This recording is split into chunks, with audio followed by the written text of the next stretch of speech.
Hey, hey, hey. Sorry I am late.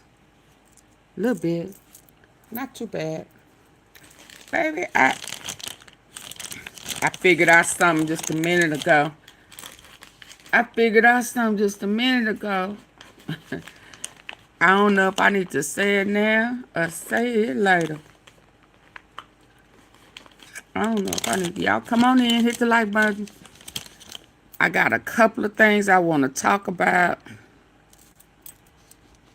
Hold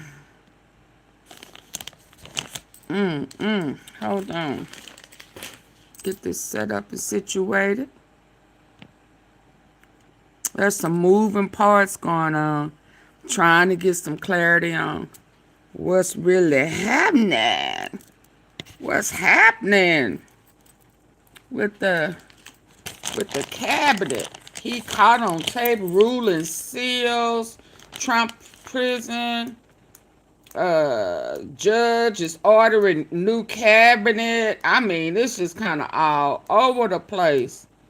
I'm trying to get in where we fit in with this truth thing. Judges order Trump flunky Lindsay Halligan to turn over something. I'm like, whoa, what?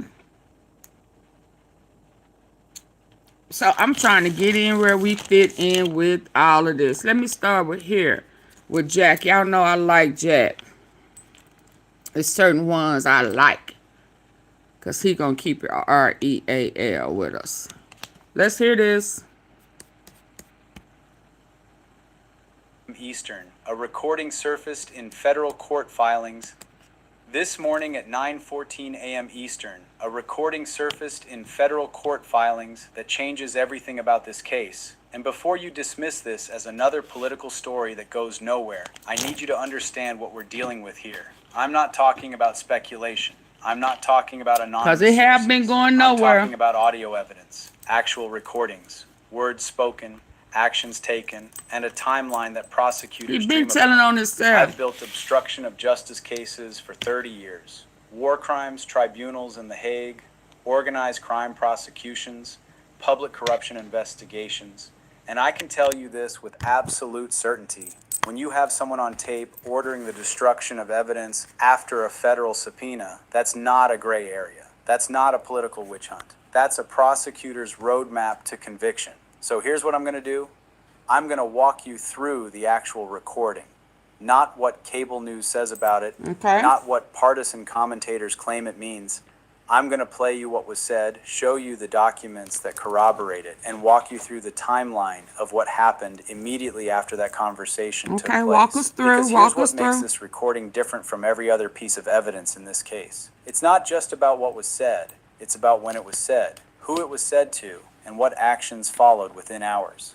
That pattern is what turns a conversation into consciousness of guilt. He's trying to show us how he got the him evidence comes cornered. out, facts, not spin. If you want to follow what actually happens in court, not what cable news says happened, hit subscribe. Now let me show you exactly what's on this tape. Let me walk you through exactly what was said. Let's The go. recording is from June 27th. The location is Mar-a-Lago. The conversation involves the defendant and two members of his IT staff.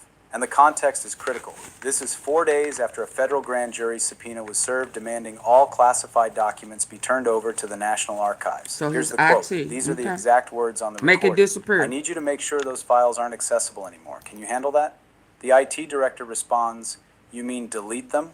And here's the response, "I need them gone today."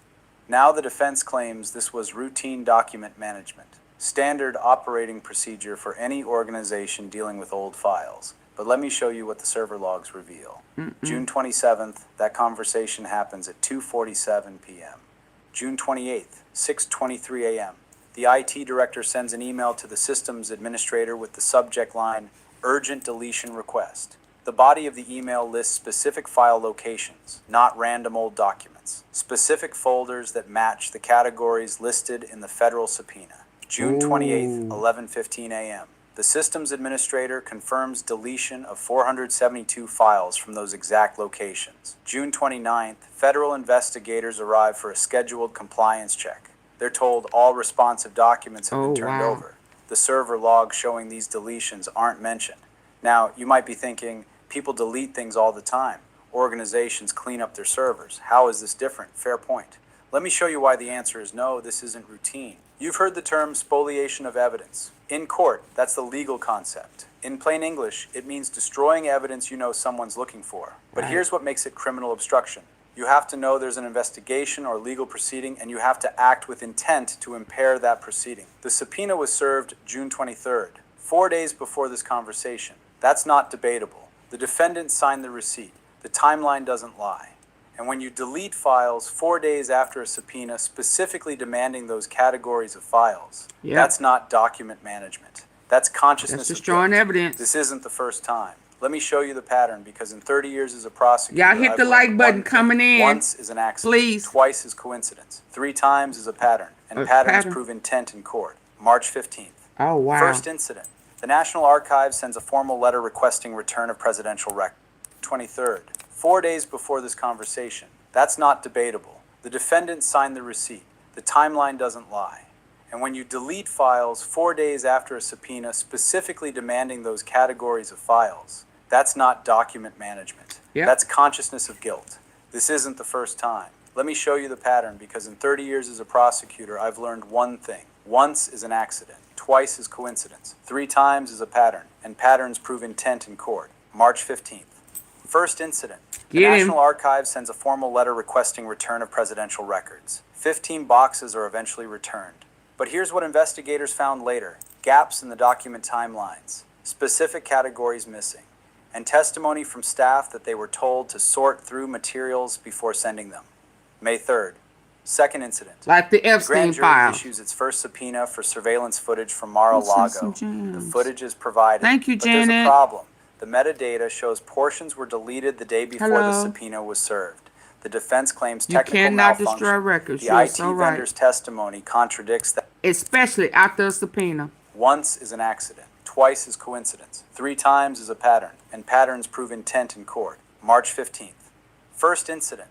The National Archives sends a formal letter requesting return of presidential records. 15 boxes are eventually returned. But here's what investigators found later. Gaps in the document timelines. Specific categories missing. And testimony from staff that they were told to sort through materials before sending them. May 3rd. Second incident. The grand jury issues its first subpoena for surveillance footage from Mar-a-Lago.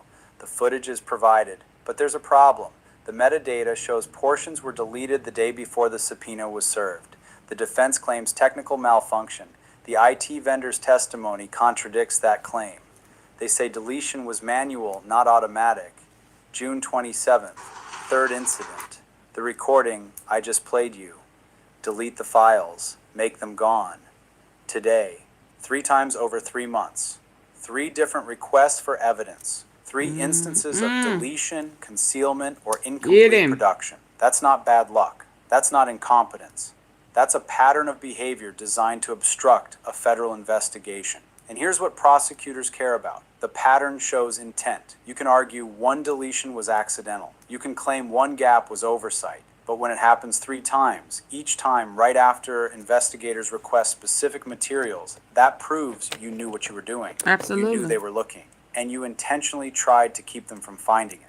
The trial date is set for March 4th. That means this evidence will be tested under oath in less than 6 weeks. The jury will see this timeline. The jury will hear this recording. And the jury will be asked one question.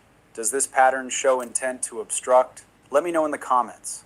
When you see this 3-incident pattern, does it change how you view the "it was just document management" defense? I'm curious what you're seeing in this evidence. So what does this evidence actually prove in court? Let me break down what obstruction of justice actually requires under federal law, because this matters. You need to understand the legal standard so you can evaluate whether prosecutors have met it. To prove obstruction, prosecutors must show 3 things. Element 1, there was an official proceeding. In this case, that's the federal grand jury investigation. Grand jury subpoenas were issued. That's an official proceeding. No dispute there. Element 2, the defendant knew about that proceeding. Here's the evidence that proves it. He signed the receipt for the subpoena on June 23rd. His lawyers were in contact with the Justice Department. Multiple witnesses will testify he discussed the investigation. Knowledge is established. Element 3, the defendant took action with intent to obstruct that proceeding. And this is where the recording becomes devastating. Delete the files, make them gone today, 4 days after the subpoena, for files that match the subpoena's categories. Now, some of you are thinking, but what if he didn't know deletion was wrong? What if his lawyers told him he could manage his own documents? Fair question. Here's why that defense doesn't work in this case. First, the subpoena explicitly instructed preservation of all responsive materials. That's standard language in every federal subpoena. It says, do not destroy, alter, or conceal any documents responsive to this request. Second, his own lawyers sent a letter to the Justice Department certifying full compliance with the subpoena. That certification was sent after the deletions occurred. If the lawyers didn't know about the deletions, that's a separate problem called obstruction of justice. If they did know, that's a different problem called conspiracy. Third, I've prosecuted a similar case. 2018, government contractor who deleted emails after an inspector general now he finna plead crazy. His defense, he thought they were duplicates and was cleaning up his server. The jury took 40 minutes to convict. Why? Because the timing proved intent, just like here. The legal standard is clear. Knowledge of proceeding, check. Action to impede proceeding, check. Intent demonstrated through timing and pattern, check. That's not my opinion. That's what the legal elements require, and the evidence satisfies every single one. This goes beyond one case. Here's what's actually being tested: whether evidence destruction has consequences when you're powerful enough to claim the rules don't apply. If this evidence is allowed and proves obstruction, here's the precedent it sets. A federal subpoena means something. You can't delete files because you don't like what investigators might find. You can't claim document management when the timing proves intent. And you can't use power to shield yourself from consequences that would destroy anyone else. But if this evidence is excluded, or if a jury somehow acquits despite this timeline, here's what that precedent means. Subpoenas become suggestions. Evidence preservation becomes optional if you have good lawyers. And the message to every future defendant in America is delay, delete, and dare them to prove intent. I don't care if you voted for this person or against this person. I care about whether the system works the same for everyone. Because here's the reality. If a low-level government employee deleted files 4 days after a subpoena, they'd be indicted within a month. If a corporate executive did this during an SEC investigation, they'd be facing 20 years. If a police officer destroyed evidence in a criminal case, they'd be prosecuted and fired. The principle is simple. No one is above the law. Not presidents, not former presidents, not anyone. And if someone in this position can delete evidence after a federal subpoena without consequences, then the legal system doesn't protect anyone. It just protects power. That's what's at stake here, not politics, not partisanship. The basic principle that evidence preservation isn't optional when you're under federal investigation. The system works when everyone follows the same rules. Let's watch that principle get tested. They're trying to invoke Article 25. Next. Yeah, the evidentiary hearing is scheduled for February 18th. The judge will determine whether this recording is admissible at trial. The defense will argue it's taken out of context, that it doesn't prove what prosecutors claim. The prosecution will present the full timeline, the server logs, and the witness testimony that corroborates the recording.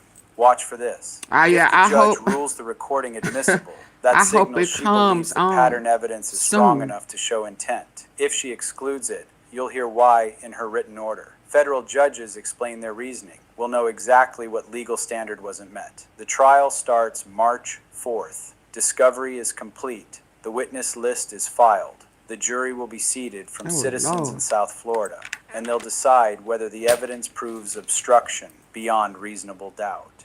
The evidence is in. The arguments will be made. The judge will decide on admissibility. And if this goes to trial, 23 grand jurors have already said they believe probable cause exists. Now 12 trial jurors will decide guilt or innocence. That's not a threat. That's not a promise. That's how justice works when the system functions. The system works when we pay attention. If you want to watch this unfold as evidence comes out, subscribe and let me know in the comments. Do you think this... Yes, sir, I do. I think everything that you... At 10:14 a.m. this morning, the defense lost everything. Oh, Lord, what is this? I think that's all. Hold on. I think that's all. Let me double check. I accidentally hit the wrong button. That says a day ago. Oh, well, hell, let's listen. I ain't heard this. Judge Chutkan made the final ruling. She admitted the secret FBI wiretaps into evidence. Hold on. At 10:14 a.m. La. Now, this was uploaded yesterday, and I missed it. Y'all ready to see? Hit the like button, y'all. It's 197 people, 190 in here, 12 likes. Double tap the face of your phone. If you're listening in on your phone device, even if you're in the clouds and not in the comment, that like button still work. Or hit the three dots at the top right. Have we heard about this, FBI? They having court, y'all, and we don't know nothing about it. They are tired of him. Oh, yeah. Now they saying now y'all can say what y'all want to say. He ain't got sense enough to be, he ain't have sense coming in, but they still put him in there. So, but however we get him out, where is that? Put all questions on super chats or super stickers, please, for me to answer. The defense lost everything. Judge Chutkan made the final ruling. She admitted the secret FBI wiretaps into evidence. I was watching Kash Patel when she said it. He did not look at his lawyers. He did not look at the jury. Hold on. Let me. Please put all questions on super chats and super stickers. Support the platform. Hit the like button. All questions that you want me to see and answer, put them on a super chat or super sticker. At 10:14 a.m. this morning, the defense lost everything. I am listening and working. Judge Chutkan made the final ruling. I will be looking at the FBI messages. Okay, great. Thank you. I was watching Kash Patel when she said it. He did not look at his lawyers. He did not look at the jury. At 10:14 a.m. this morning, the defense lost everything. Judge Chutkan made the final ruling. She admitted the secret FBI wiretaps into evidence. I was watching Kash Patel when she said it. He did not look at his lawyers. He did not look at the jury. He just froze. His face went pale. Oh, wow. His hands stopped moving. For 10 seconds, he looked like a man who knew his life was over. Oh, This was not just a legal loss. Whoa. This was panic. Before you ignore this news, you need to understand why he froze. Hold it. Tell us again. He stopped moving. He stopped moving. For 10 seconds, he looked like a man who knew his life was over. Lights out. This was not just a legal loss. This was panic. Before you ignore this news, you need to understand why he froze. A man like Patel does not get scared of a piece of paper. He gets scared because he knows exactly whose voice is on that tape. He knows exactly what they discussed. And he knows that now the jury is going to hear every single word. I'm going to read you the transcript of that call in a moment, but first I need to show you how the FBI got this recording. Let's because go. the fact that this warrant exists, I like that he shows us. Come I will on. track every second of this trial. Evidence, not spin. Bookkeeping business owners make an y'all average hit of the like button $76 so I per won't have to hour, be stopping according and to a pausing. recent I don't want to, but I will. Hit the three dots at the top right corner. Come on. If you want the facts, subscribe. Now look at the warrant. People often think federal prosecutors can record phone calls easily. They cannot. Getting a Title III wiretap is one of the hardest things to do in the American legal system. Let me explain the process. This proves this was not a political attack. To get a judge to sign a warrant for a wiretap, I have to prove two things. First, I have to show probable cause. I must prove a crime is happening right now. We need hard evidence just to get permission to look for more evidence. Second, I have to prove exhaustion. This means I have to swear to a federal judge that we tried everything else first. We tried surveillance, we tried interviews, we tried subpoenas, and I have to prove that those normal methods failed. But there is a third step that nobody talks about. It is called minimization. This is crucial. When we get a wiretap, we cannot just listen to everything. If the target calls his wife to talk about dinner, or calls his doctor, the FBI agent listening has to turn off the recording immediately. They have to stop listening. This rule protects privacy.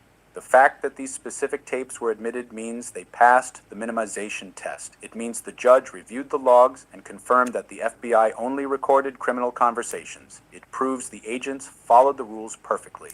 So, when you hear that the FBI was recording these calls, understand what that means. It means months ago, a federal judge looked at a stack of evidence and agreed Kash Patel was likely committing a crime. This warrant was not active for 1 week. Based on the file numbers I saw today, this warrant was active for 90 days. That is a lifetime in criminal investigation. 90 days of calls, 90 days of planning. While they were on TV saying they were safe, the tape was rolling. FBI was recording these calls. Understand what that means. It means months ago, a federal judge looked at a stack of evidence and agreed Kash Patel was likely committing a crime. This warrant was not active for 1 week. Based on the file numbers I saw today, this warrant was active for 90 days. That is a lifetime in a criminal investigation. 90 days of calls, 90 days of planning. While they were on TV saying they were safe, the tape was rolling. This is why their argument about weaponization fails in court. A prosecutor cannot just decide to tap a phone. A judge must authorize it. A judge must renew it every 30 days. The paper trail is perfect. If there was even one mistake, Patel's lawyers would have canceled the warrant this morning. They did not. They could not. The warrant is valid. So we have the method. We know the FBI was listening legally. The question is, what did they hear? And why was the defense team so terrified? Let's look at the transcript. I want to look at the actual words. I want to read you the part of the text that the judge released. This is the raw text of a conversation recorded on November 14th. The time is 10:42 p.m. in the files. Oh, now that's true. It's a lot of them, and it's a lot of them that we didn't know. And there's still a lot of them that haven't came out. Oh. Late at night. Voice. Yeah, I'm going to pause because I asked y'all to hit the like button and y'all didn't. So hit the like button. Call in a moment that will go down in history. What did I miss? They should all go to prison. Absolutely. But we know that's a process. Heck, it's a process even getting it to this point. That's why he said you have to show the court that they have exhausted several attempts. Just like this Halligan, whatever her name is, her don't want to follow the law. It blows my mind that these people constantly break the law and base it on their interpretation. But we could never do that. We could never say, oh, what, I didn't know that that's what they mean. I thought ignorance to the law was no excuse. That's what I have always been told. You can play dumb if you want to, but ignorance of the law still gets you locked up. They're not hitting the like button. They coming in, but they don't want to double tap the face of their phone or hit the 3 dots at the top. Several of them are blaming the kids. How can you blame a kid? You cannot blame a kid. You cannot blame a kid, whether they undocumented. That's why that undocumented stuff came into place. They already had a plan lined up. I knew from his last term in office that whatever they had lined up, it was supposed to be implemented in his second term. That's why he was fighting, acting a fool, inserting a riot and all that stuff, because the plan was to implement it his last office term.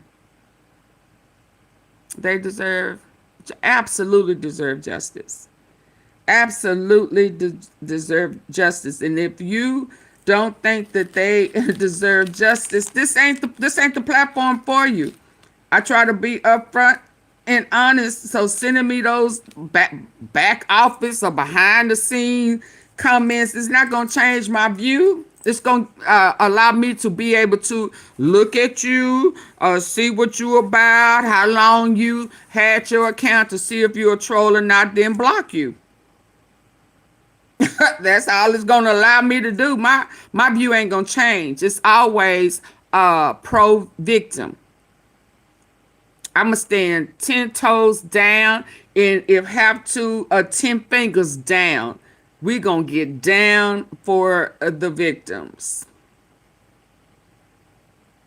Period. Hit the like button. A is identified as Kash Patel. He says, released. This is the raw text of a conversation Oh, recorded and on let me say November 14th. this. It don't matter what party they represent. Left, right, front, back, black, white, male, female. None of that matters to me. I'm solid. I am solid. It don't have anything to do with nothing else. I don't hide behind a left or right, consecutive or conservative and liberal. I don't hide behind none of that. I don't care none about. I care about the people. I care about the people. And I tell people time and time again, you know, even the ones who don't like blacks, that don't matter to me because they come from black. We were here first. So the originating bloodline is ours. Are they in denial? That's why they try to whitewash everything. That's brown, the 50 shades of brown. We just on the darker end of that brown, and they on the total opposite end, but they come from us, so I'm okay with that. We don't have to try to blackwash them because we don't care like that. They care about us because they know we are superior. And it comes a period after that. But when it's all said and done, and if you need blood to live, you're not going to stop and say, well, wait a minute. Hold up. Well, you ain't gonna, you just want to know that they blood match is a match for you to continue to live. That's all it's gonna matter. You gonna say if it's coming from a darker shade of brown, I don't want it. You ain't gonna say that. You gonna take my blood, because guess what my blood can do? My blood can save every last one of you. And if I don't give it, you don't live. And guess what the God in me is going to do? Because the blood still works. The blood of the lamb still works, you understand? So the God in me loves the God in you. Yeah. So I'm going to give you my blood. Pray over it.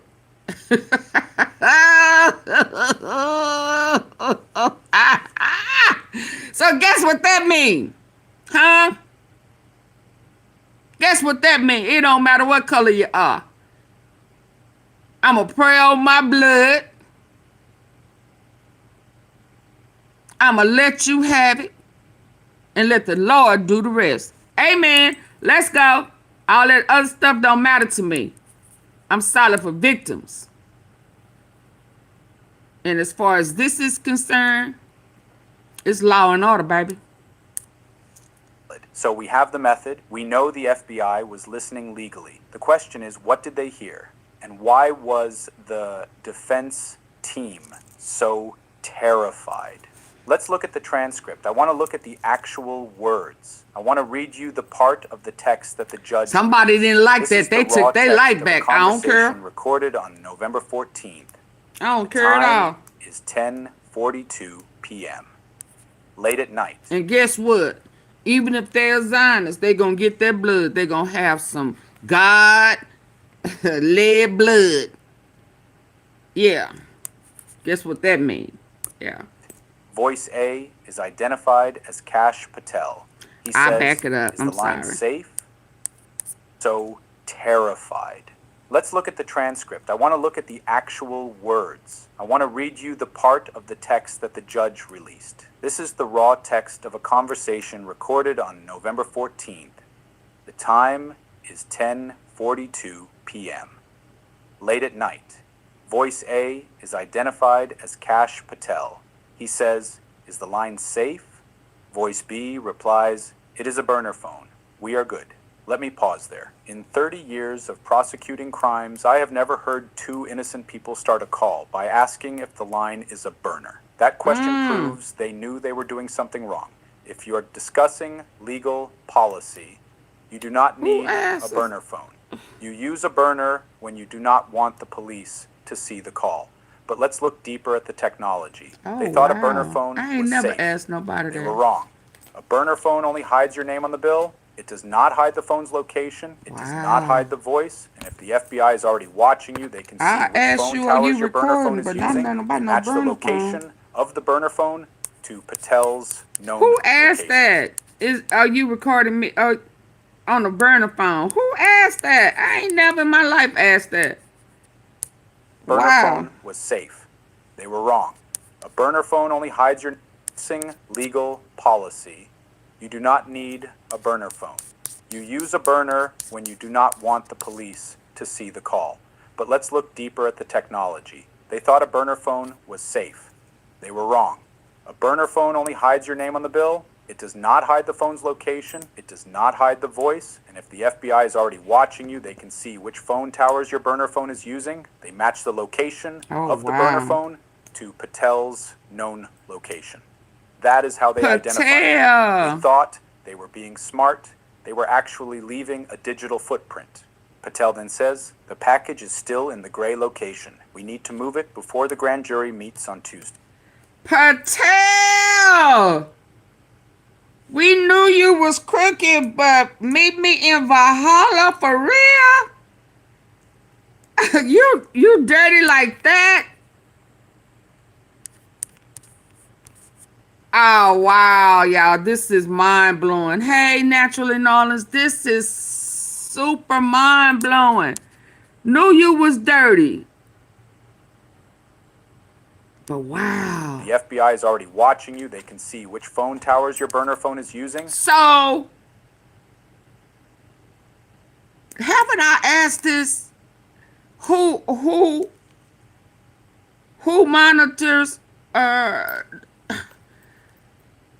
Oh, Secret Service. Got to be Secret Service, cause he FBI. So now they know. Ooh, we, baby, this tea is hot. Oh my God, oh my God. So this means that the FBI, I used to say, I hadn't said it in a while, but I used to say,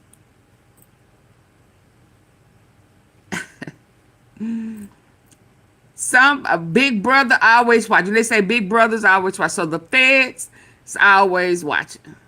You say big brother's always watching. But there's a bigger brother that watches big brother. It's always somebody higher than somebody watching. You understand? So I'm sure FBI thinking ain't nobody watching them because they FBI. Right? So now we're finding out that big big brother has a big daddy.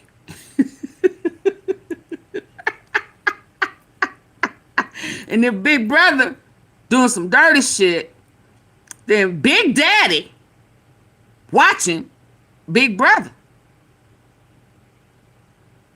Always somebody watching somebody. It's always somebody bigger. CIA is watching, but CIA dirty too. See, CIA and FBI, they, as far as, especially with this Trump, they ain't cahoots, if we gonna keep it real. But let's keep listening. It's interesting to hear him say that Kash Patel caught online asking about a burner and talking about a package, gray package, before court on Tuesday. Let's go. They match the location of the burner phone to Patel's known location. That is how they identified him. They thought they were being smart. They were actually leaving a digital footprint. Patel then says, the package is still in the gray location. We need to move it before the grand jury meets on Tuesday. The package. This is code. In drug cases, it means drugs. Here, based on the dates. The package almost certainly means the classified document. Oh, okay. I'm gonna say I know he ain't pushing drugs. Wait a minute. Let me take this earpiece. I need to hear with my good ear. Now what? Which phone towers your burner phone is using. They match the location of the burner phone to Patel's known location. That is how they identified him. They thought they were being smart. They were actually leaving a digital footprint. Patel then says, the package is still in the gray location. We need to move it before the grand jury meets on Tuesday. The package. This is code. In drug cases, it means drugs. Okay. Here, based on the dates, the package almost certainly means the classified documents. Voice B replies, moving it creates a record. We cannot sign for it. Patel responds, then do not sign. Just get it out. If they find it there on Tuesday, we lose the leverage. Okay. What you missed? The next time, Tone, you got to put it on a super chat, super sticker. All questions go on super chat, super stickers. The only reason I'm going to back this up because I'm trying to hear with my good ear. And this is hot. What in a nutshell is that they got Cash Patel, FBI, was being watched by Big Daddy. So Big Brother was being watched by Big Daddy. And Big Daddy called Cash Patel asking about a burner phone and moving the documents before Tuesday, before grand jury. So Big Brother was being spied on by Big Daddy. Voice B replies, it is a burner phone. We are good. Let me pause there. In 30 years of prosecuting crimes, I have never heard two innocent people start a call by asking if the line is a burner. That question proves they knew they were doing something wrong. If you are discussing legal policy, you do not need a burner phone. You use a burner when you do not want the police to see the call. But let's look deeper at the technology. They thought a burner phone was safe. They were wrong. A burner phone only hides your name on the bill. It does not hide the phone's location. It does not hide the voice. And if the FBI is already watching you, they can see which phone towers your burner phone is using. They match the location of the burner phone to Patel's known location. That is how they identified him. They thought they were being smart. They were actually leaving a digital footprint. Patel then says, the package is still in the gray location. We need to move it before the grand jury meets on Tuesday. The package. This is code. In drug cases, it means drugs. Here, based on the dates, the package almost certainly means the classified documents. Voice B replies, moving it creates a record. We cannot sign for it.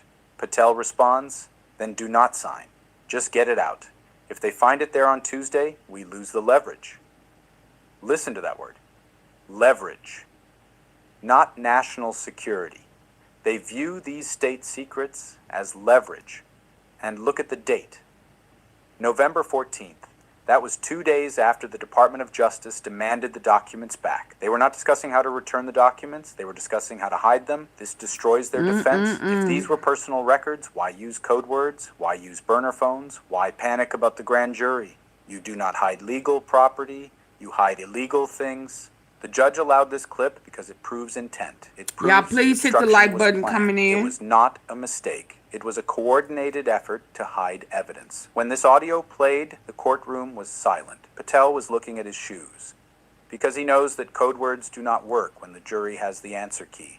But there is a bigger legal reason why this tape is devastating. My notification it destroys his legal protection. Channel that brings us to the most significant ruling of the day. He did not. Okay, if y'all not getting notifications, you have to go to the three dots, hit view channel, unsubscribe, and subscribe right back. Hit the top bell notification. Okay. Go to those three dots at the top where I'll be telling y'all to go to hit the like button. So go to those three dots, hit the like button, then go to view channel and unsubscribe And then immediately subscribe right back and hit the top bell. Hello, my blood members. Let's go. Freeze because he was embarrassed. He froze because he knows the law. Specifically, he knows a rule called the crime fraud exception. Let me explain this simply. It is the most dangerous weapon a prosecutor has. Making them meet on your time.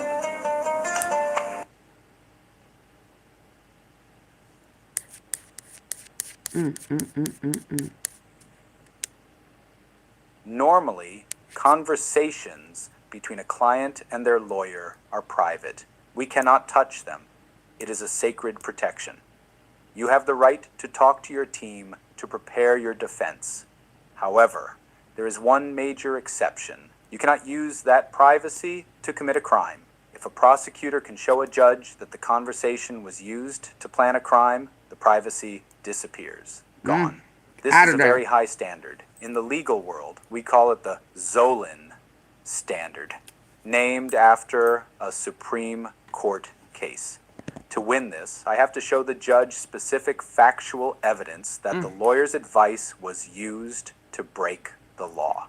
It is incredibly hard to prove. Most prosecutors never even try it because judges almost always say no. Judges want to protect the lawyer-client relationship.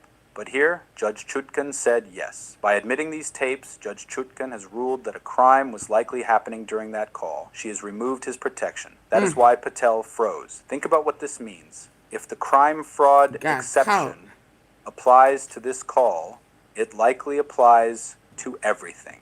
Every text message, every email, every memo they tried to hide, the judge just opened the vault. Usually when the defense hides documents, they create a privilege log.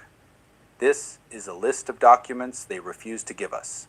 They say, we cannot give you this email because it is legal advice. For months, Patel's team has been hiding thousands of documents behind this wall. They thought that wall was solid concrete. Today, the judge turned it into glass. She is saying that if you used your lawyer to help you hide the package, those emails are now evidence. This is the moment the trap closed. They thought they were safe. They thought if they used legal terms, no one could listen. But the judge looked at the evidence and said, no, this is not legal defense. This is obstruction of justice. I have used this exception only 4 times in my career. Courts hate doing it. The fact that Judge Chutkan did it here means the evidence of crime is overwhelming. This ruling means the jury hears everything. Imagine you're the defendant. You told your team, do not worry, they cannot hear us. Now you have to tell them the judge just gave the prosecutor the recordings. That creates a new problem for Patel, a problem of loyalty. Because now the pressure is on everyone in that network. Let me know in the comments. Do you think using code words proves they knew it was illegal? I read the comments to see what you think. Now, let's look at who else should be worried. In conspiracy cases, you work from the outside in. You start with the soldiers and you work your way up to the boss. Cash Patel is the gatekeeper. This wiretap is a threat. And when you pull it, the whole suit falls apart. We have to ask, who was Voice B? Who was on the other end of that phone? The court papers call him co-conspirator 4. But he had the power to authorize moving the documents. That means he's high level. But let's look bigger. If the FBI was listening to Patel's phone for 90 days, they were not just catching calls about boxes. They were catching calls about the whole operation. Patel is the center. Think about who he talks to. He talks to the lawyers. He talks to the money people. And he talks to the main target of this investigation. If I am the prosecutor, I am taking this evidence and comparing it to the call logs of everyone else. I am looking for patterns. Okay, Patel hangs up the burner phone at 10:45 p.m. Who does he call on his official line at 10:46 p.m.? That is how you build the case. This changes everything for everyone near him. If you were a staffer who helped move those boxes, you now know your boss was recorded discussing it as a crime. If you were a lawyer who signed a paper saying all documents were returned, you now know there is a recording proving that was a lie. This creates a concept called derivative evidence. In law, we sometimes call this the fruit of the poisonous tree. If a search is illegal, everything you find is illegal. But the opposite is also true. If the wiretap is legal, then everything we find because of the wiretap is also legal. Because we have this tape, We can now subpoena the bank records of Voice B. We can interview the driver who moved the package. We can get the security camera footage from the gray location. The wiretap is not just one piece of evidence. It is the key that opens 100 other doors. He was not talking to himself. A conspiracy requires agreement. And today, the court revealed that the government has a map of that network. This is exactly how we took down organized crime families in New York. We did not get the boss by walking into his office. We got him because his helper made a mistake on a phone line. Patel is the helper, and the wiretap connects the crime to the boss. But beyond the tactics, there is a constitutional principle here. We need to look at the massive question hanging over this courtroom. The defense argument is simple. They claim they have absolute power. They argue that because they are high-level officials, they are immune. They say the executive branch has the right to hide documents and the Justice Department cannot stop them. If that argument is true, we do not have a democracy. We have a king. But today's ruling destroys that argument. By admitting this evidence, the judge is saying no one is above the law. Good morning. This is your Hardee's 2 for $5 breakfast mix and match along. Get a fluffy sausage. Oh my God. Charge them out under RICO. I agree, Tone Girl. They building a case on Patel. They building a case on the whole cabinet because they pushing for Article 25. But if y'all remember, about a month or two ago, President Barack Obama was pushing 25 is just Trump.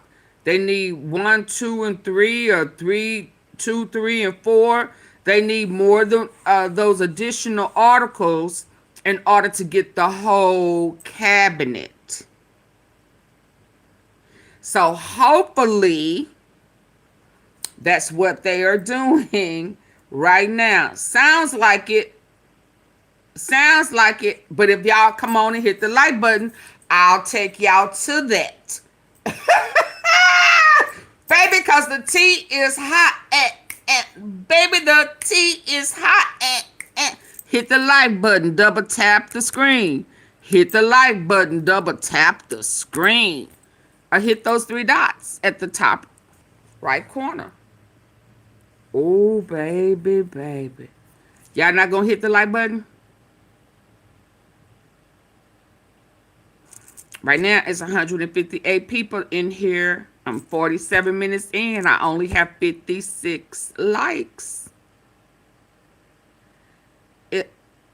Is they gonna use it? Marie, baby, can you see the title of the live? Y'all, everybody put your questions on a super chat super sticker. Y'all don't want to hit the super chat super sticker. You don't want to hit the like button. You don't want to send a cash out. What are we doing? Subscribe, get a membership. What are we doing? We just want to ear hustle and ask questions. That ain't hot. It work over here. Put all questions on a super chat or super sticker. Double tap the face of the screen on your phone if you're listening in on your phone device. If you are listening in on your computer, there are 3 dots at the top corner right. Tap them. It'll take you to the like button. Hit the thumbs up. Subscribe and get a membership. Support the tea. It's hot. It's hot.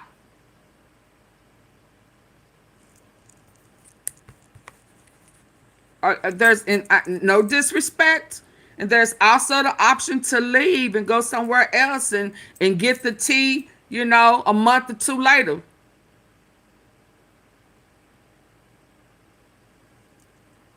Trump is all over, baby. When I tell you that boo boo, hey boo boo, boo boo boo, all over the place, boo boo boo, boo boo boo. This tea is boiling hot. Yes, ma'am. The Constitution does not have a special rule for powerful. Let me back it up. That because they are tactics, there is a constitutional principle here. We need to look at the massive question hanging over this courtroom. The defense argument is simple. They claim they have absolute power. They argue that because they are high-level officials, they are immune. They say the executive branch has the right to hide documents and the Justice Department cannot stop them. If that argument is true, we do not have a democracy. We have a king. But today's ruling destroys that argument. By admitting this evidence, the judge is saying no one is above the law.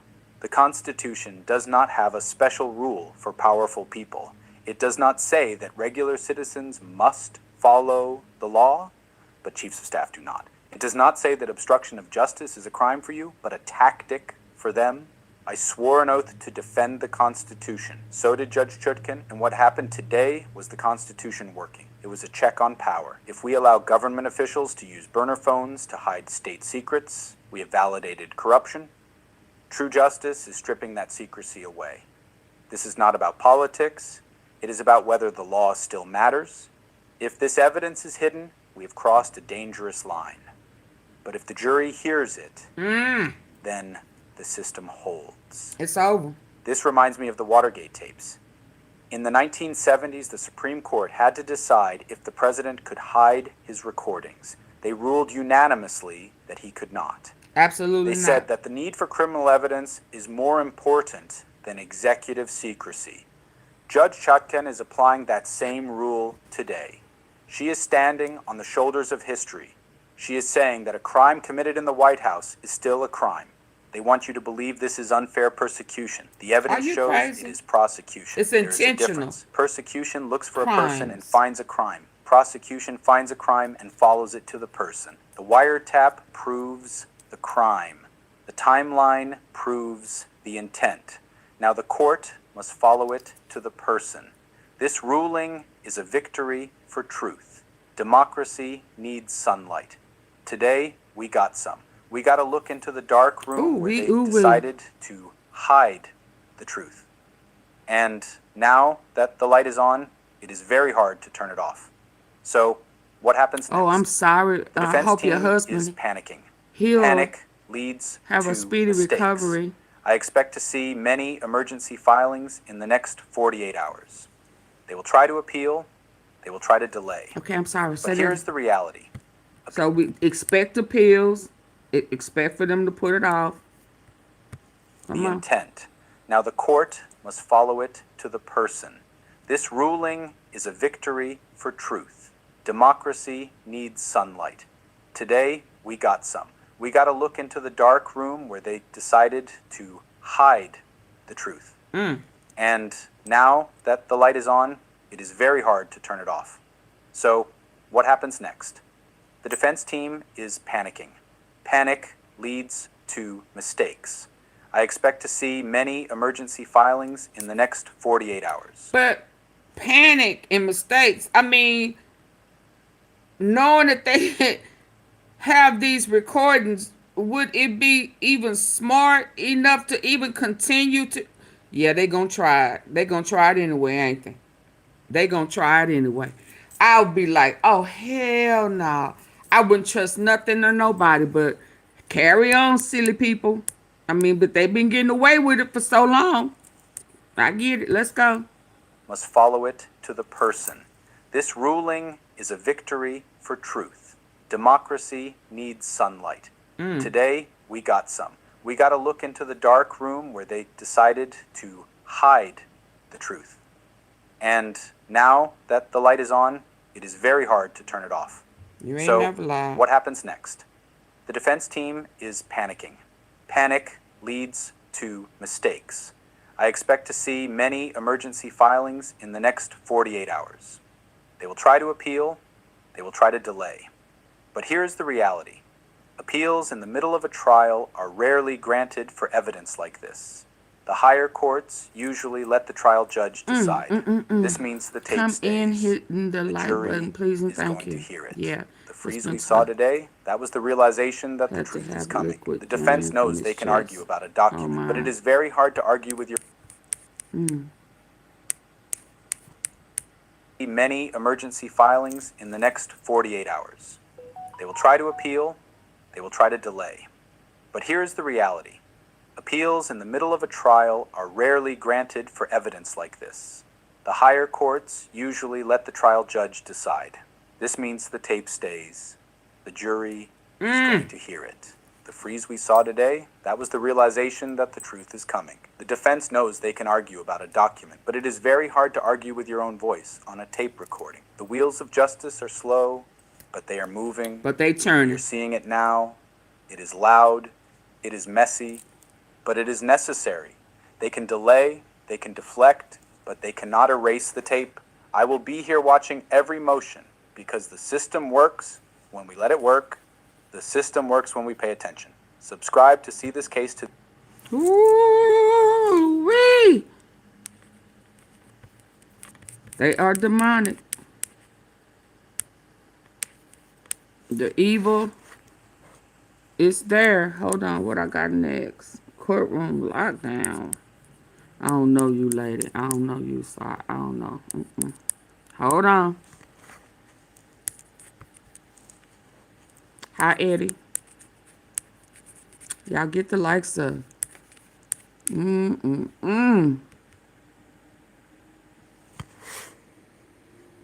He's suing his banks.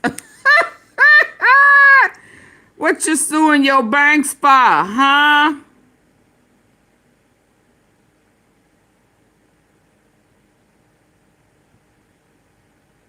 What you suing your bank for? I'm trying to get to... Okay, he caught on tape. He has ordered staff to... Okay, that's the one we just... Hold on, I saw somebody else. Let me see how long does they take on it.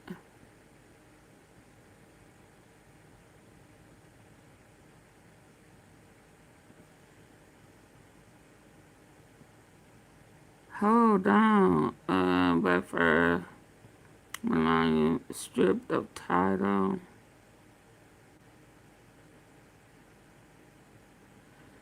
Let me get to this cabinet one. Hold on. I like Glenn. What are you doing Thank in a you, meeting Natural. that could Hold have on, been let an me, email? hold on. Losing interest. Is where the pressure. Hold on. Okay, Naturally Nolans, thank you for everything on TV. The tea is hot. It stay hot. Thank you, Precious. Thank you for my first super chat, super sticker to help me reach my goal. I greatly appreciate it. If this is how I need for it to be, if you have questions, you need to put it on the super chat or super sticker so it can light up and I can see it, and then I will answer it. Other than that, I'm going to act like I don't see. Respectfully, I'm just gonna move on past it. So I'm sorry. But put all questions on the super chat, super sticker. Please hit the like button. Double tap the face of the screen. The 3 dots at the top will take you to the thumbs up. I greatly appreciate your support. The U.S. Forces Sword. You're welcome. I really appreciate it.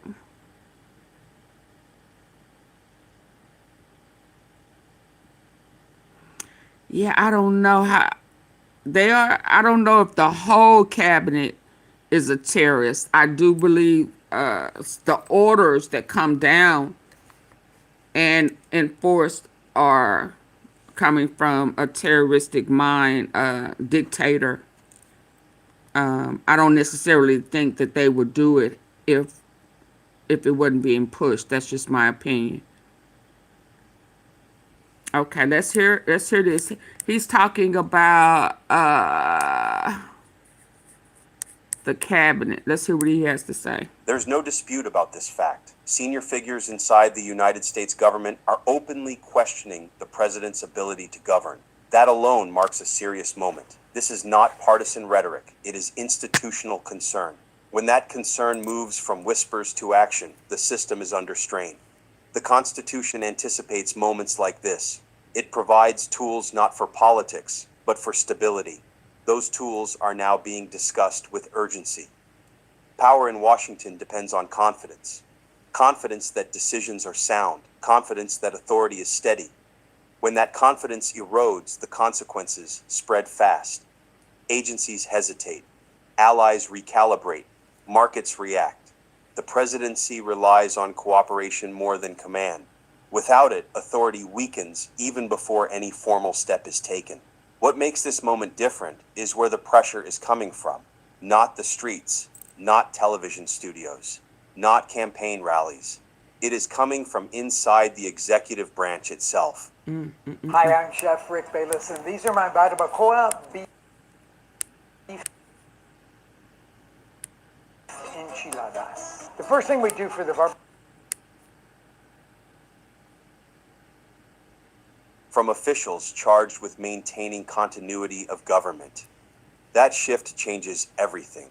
This is how institutional stress begins. Quietly, legally, procedurally, and it begins when those closest to power start preparing for the possibility that the president can no longer lead. What is unfolding inside the administration is not loud or theatrical. It is quiet. It is procedural. It is happening behind closed doors. Senior officials are no longer debating policy differences. They are questioning capacity. That shift matters. Cabinets do not turn on presidents lightly. This reflects a belief that normal governance has broken down, trust has eroded, communication has collapsed, staff departures are not random. They signal loss of confidence. When advisors leave in clusters, power drains quickly. The president becomes insulated. Decision-making narrows. Information slows. That isolation is dangerous in a system built on coordination. Institutions notice. They respond. The pressure is not ideological. It is structural. The concern is not disagreement. It is functionality. Cabinet members are legally bound to safeguard the executive branch. When they begin coordinating against the president, it suggests they believe harm is imminent. That belief does not emerge overnight. It forms through repeated incidents, through impulsive decisions, through instability, through disregard for process. Once that line is crossed, Disregard of reversal process. is rare. Yeah. The machinery of government starts preparing for continuity without the president. At the center of this moment is a constitutional mechanism that exists for emergencies. It is precise. It is narrow. It bypasses politics and focuses on capacity. The process does not require scandal. It requires judgment. The vice president acts with a majority of the cabinet. They submit a declaration. Authority transfers immediately. There is no delay, no negotiation. Power moves by design. That is why preparation matters so much. Once triggered, the shift is instant. This mechanism was designed for moments when waiting creates risk. It prioritizes stability. Thank you, Janet, for the super chat.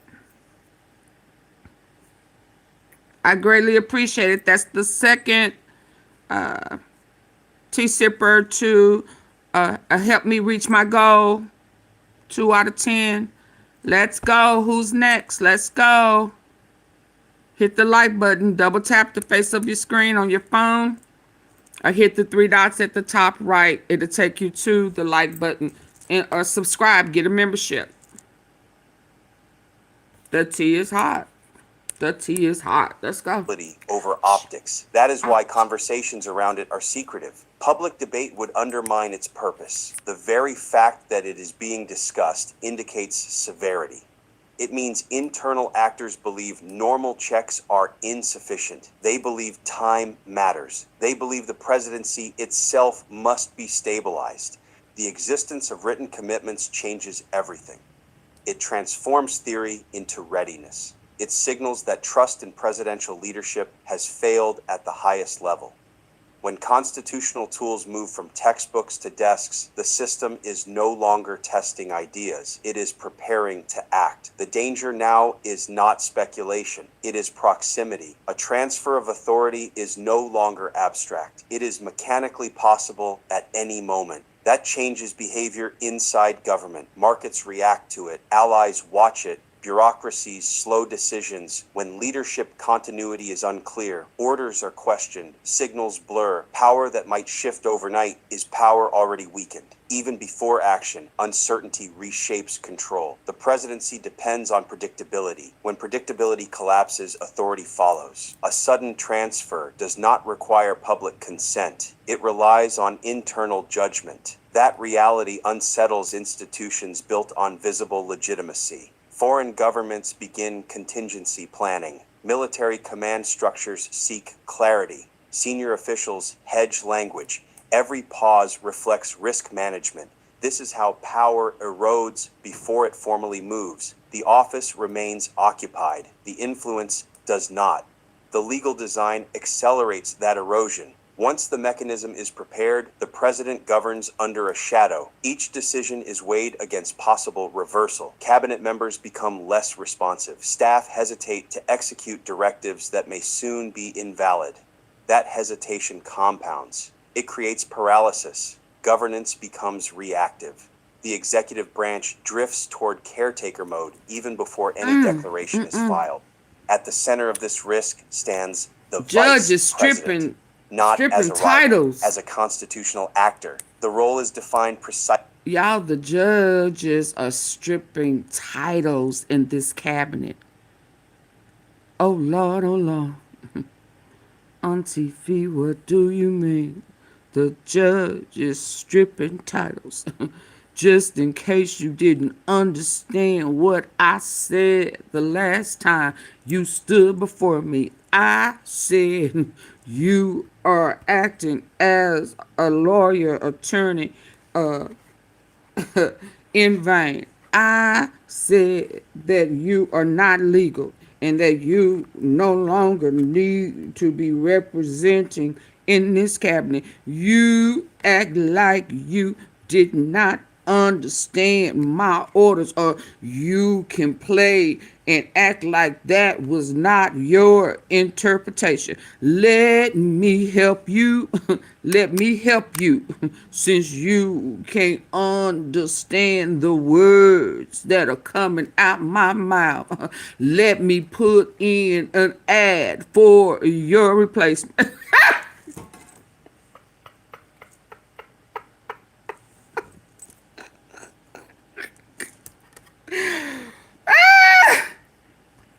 Baby, they hate when I laugh at them, y'all. They hate when I laugh, baby. He said you didn't understand the words that are coming out my mouth. I can show you better than I can tell you.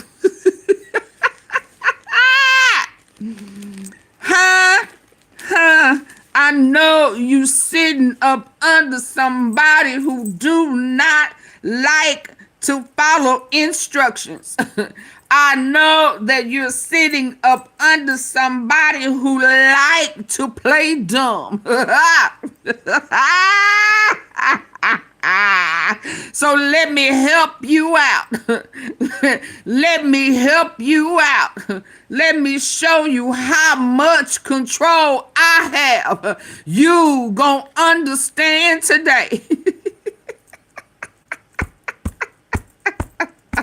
You gonna understand today. But hit the like button so I can come back with that, because I got it. Precisely for this moment. It is not political ambition on paper. It is institutional responsibility. The vice president does not need public support to act, only internal consensus. That distinction is critical. It insulates the process from noise. It anchors it in structure. The vice president's involvement reframes loyalty. The duty shifts from personal allegiance to constitutional order. That shift is quiet but profound. When the vice president begins organizing rather than defending, the balance tilts. The office becomes a stabilizing alternative. That alone signals preparation for transition. It tells the system there is a backup ready. This move is deliberate. It requires coordination, timing, commitment. There is no room for partial steps. Acting without certainty would fracture the executive. That is why preparation appears meticulous. Okay, I got you, Glenn. Let me get on over here so I can giggle. I feel like I need to giggle. Yeah, and then they say, yeah, he done acting a fool in court. He done. Don't get mad at me because I'm laughing and I'm happy, I'm tickled. Don't be mad at me. They say laughing is good for the soul. Let's hear this. Let me back it up. Number 20. Let me back it up. U.S. attorney titles are being stripped off. Woo! They being what?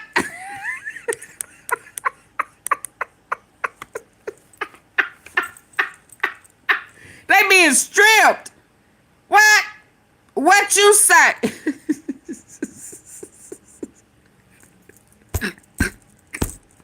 How you gonna strip my title? Huh? What? How you gonna just strip my... Y'all hit the like button.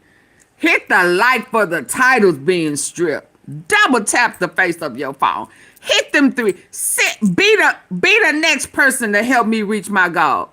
Huh? I'm taking you where you can hear the facts. This tea is hot. Let's go. U.S. attorney titles are being stripped off.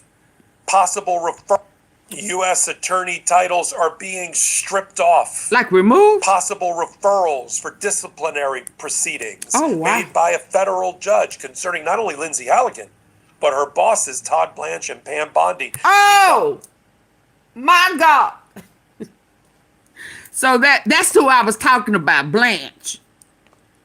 When I said, they said about who was Patel talking to. Blanche is the guy I think he was talking to. For Trump. Because if it's a guy, so if it wasn't Blanche, it had to be Trump. It's either Blanche or Trump.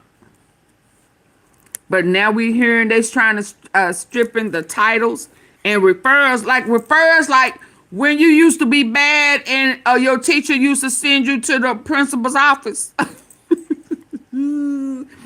Them type of referrals, like you in trouble for real. Oh, wow. They getting referrals. They getting stripped and referrals. Baby. U.S. attorney titles are being stripped off. Possible referrals for disciplinary proceedings made by a federal judge concerning not only Lindsay Halligan, but her bosses Todd Blanche and Pam Bondi. It's time to go. Scorching new order. I mean, it's scorching. I mean, asbestos gloves to hold it. From Judge Novak. Hi, Rock. Did you hit the like button? Virginia, hot off the presses. Hot off the press. Wait. Let's take a look at the judge. The judge said, I no longer want to play with you.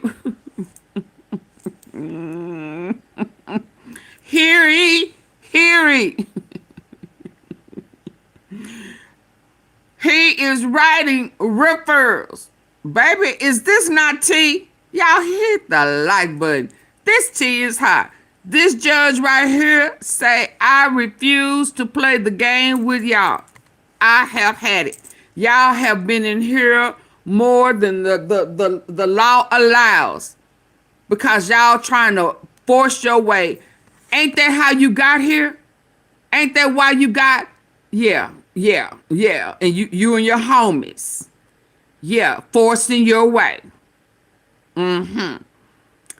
Refuse to hear the word no. No.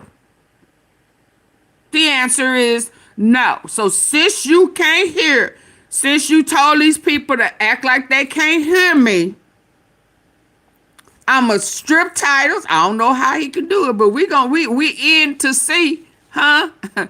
And referrals. And I saw someplace where another judge was trying to find a replacement. I said, what the hell? They trying to find a replacement for? Oh, hell. And Pam Bondi, we got a scorching new order.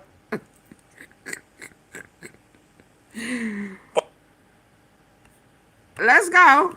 I'm sorry. But her bosses, Todd Blanche and Pam Bondi, we got a scorching new order. I mean, I need asbestos gloves to hold it. From Judge Novak in the Eastern District of Virginia, hot off the presses.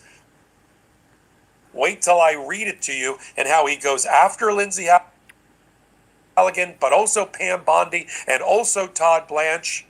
Oh, wow. And throws his appropriate weight around as an Article 3. Throws his... Ooh. And how he goes after... Okay, yeah, I don't... Hold it. From Judge Novak in the Eastern District of Virginia, hot off the presses. Wait till I read it to you, and how he goes after Lindsay Halligan, but also Pam Bondi, and also Todd Blanche, and throws his appropriate weight around as an Article 3 lifetime appointed judge, a Trump appointed judge at that. We've got a lot of moving parts here that all just happened in the last few hours in the Eastern District of Virginia. We have the chief judge saying there's a vacancy created and Lindsay Halligan is no longer the U.S. attorney.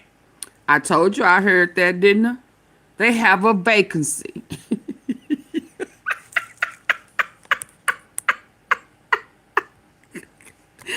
We have a job available. Who, huh? Yeah, empty seat.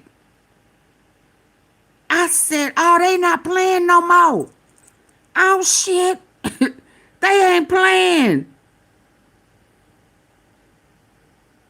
I mean, we are really seeing how I didn't realize that they had the opportunity to have to go through so many measures. But I sure didn't know that they could strip you and replace you while you sitting up here laughing, talking about I don't have to believe, I don't think you have the right. Oh, okay. Silly rabbit. Tricks are for kids. Let's go. We have the chief judge saying there's a vacancy created and Lindsay Halligan is no longer the U.S. attorney in the Eastern District of Virginia, but declaring that today, January 20th, is the date for that. At the same time, you've got Judge Novak in his 18-page decision saying, no, the vacancy was back on November 24th when Judge Curry was assigned the responsibility for deciding whether Lindsay Halligan. So while you playing in these judges, these federal judges' faces, like they don't have the power, you're gonna learn today, the 20th. Ain't that today? Somebody asked me, when was this? If you just hold your horses, hold your mule, you will hear when. See how that work? But if you want me to answer before I get to it, put it on the super chat or super sticker. Or hold your horses. Okay. I mean, respectfully, baby. Because this tea is hot. And I am happy to bring it to you. Let's go. On November 24th, when Judge Curry was assigned the responsibility for deciding whether Lindsay Halligan was properly appointed or not by the chief judge of the Fourth Circuit Court of Appeals. And now we've got it. You ready? Here we go. Let's I'm go. Michael Popak. You're on the Midas Touch Network. Hey, Legal Michael AF. Take a Popak. minute. Hit the free subscribe button here. Hit that subscribe button over on Legal AF as well. Let's start from the back, and then I'll read you all the highlights. Here's the conclusion by Judge Novak. How'd we get here? Let me just give you the rundown of the cast of characters. The rundown. On January 6th, and I don't think that date was chosen lightly, Judge Novak, on his own initiative, in a case not related to former FBI Director Comey or Letitia James, entered what we refer to as an order to show cause why Lindsay Halligan is still using the U.S. Attorney title, despite being stripped of that title as being illegally appointed by Judge Curry in a decision back on November the 24th. Why is she signing indictments? Why is she signing pleadings? Why is she running the office? Act like she why can't is she hear. appearing before Judge Novak?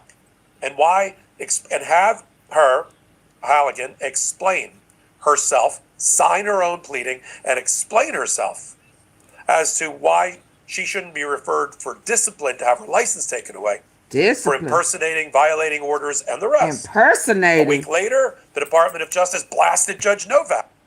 Impersonating. So a fraud. She's a fraud. So that's what that is. Impersonating is a fraud. Okay, let's go. License taken away for impersonating, violating orders, and the rest. A week later, the Department of Justice blasted Judge Novak.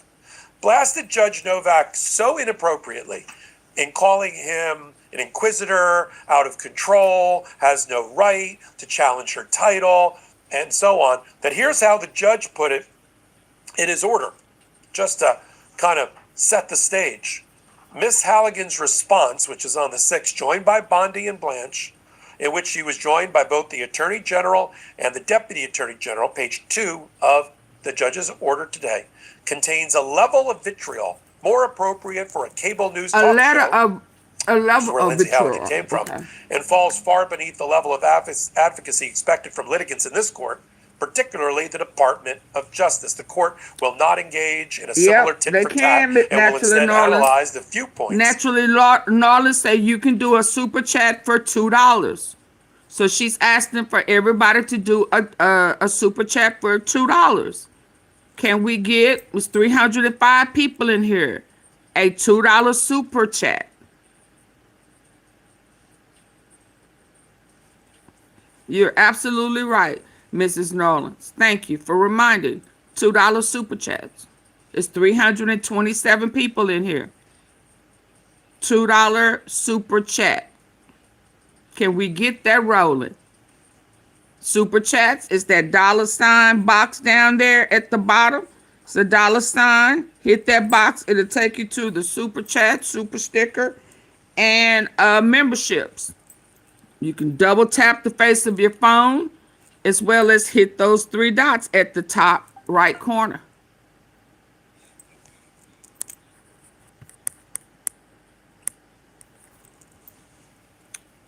Let's go. Let go. Who used to say that? Cooling. Let go. Let go. Let's go.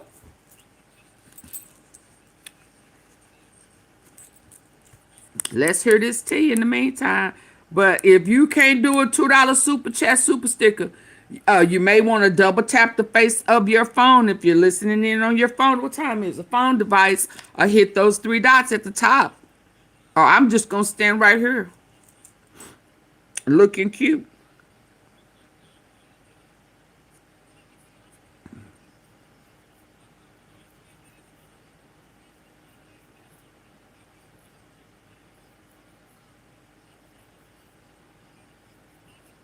Oh, wait.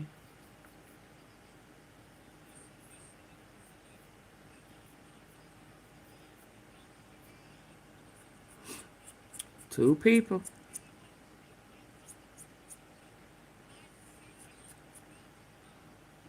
And I ain't gonna be here long. I got another live.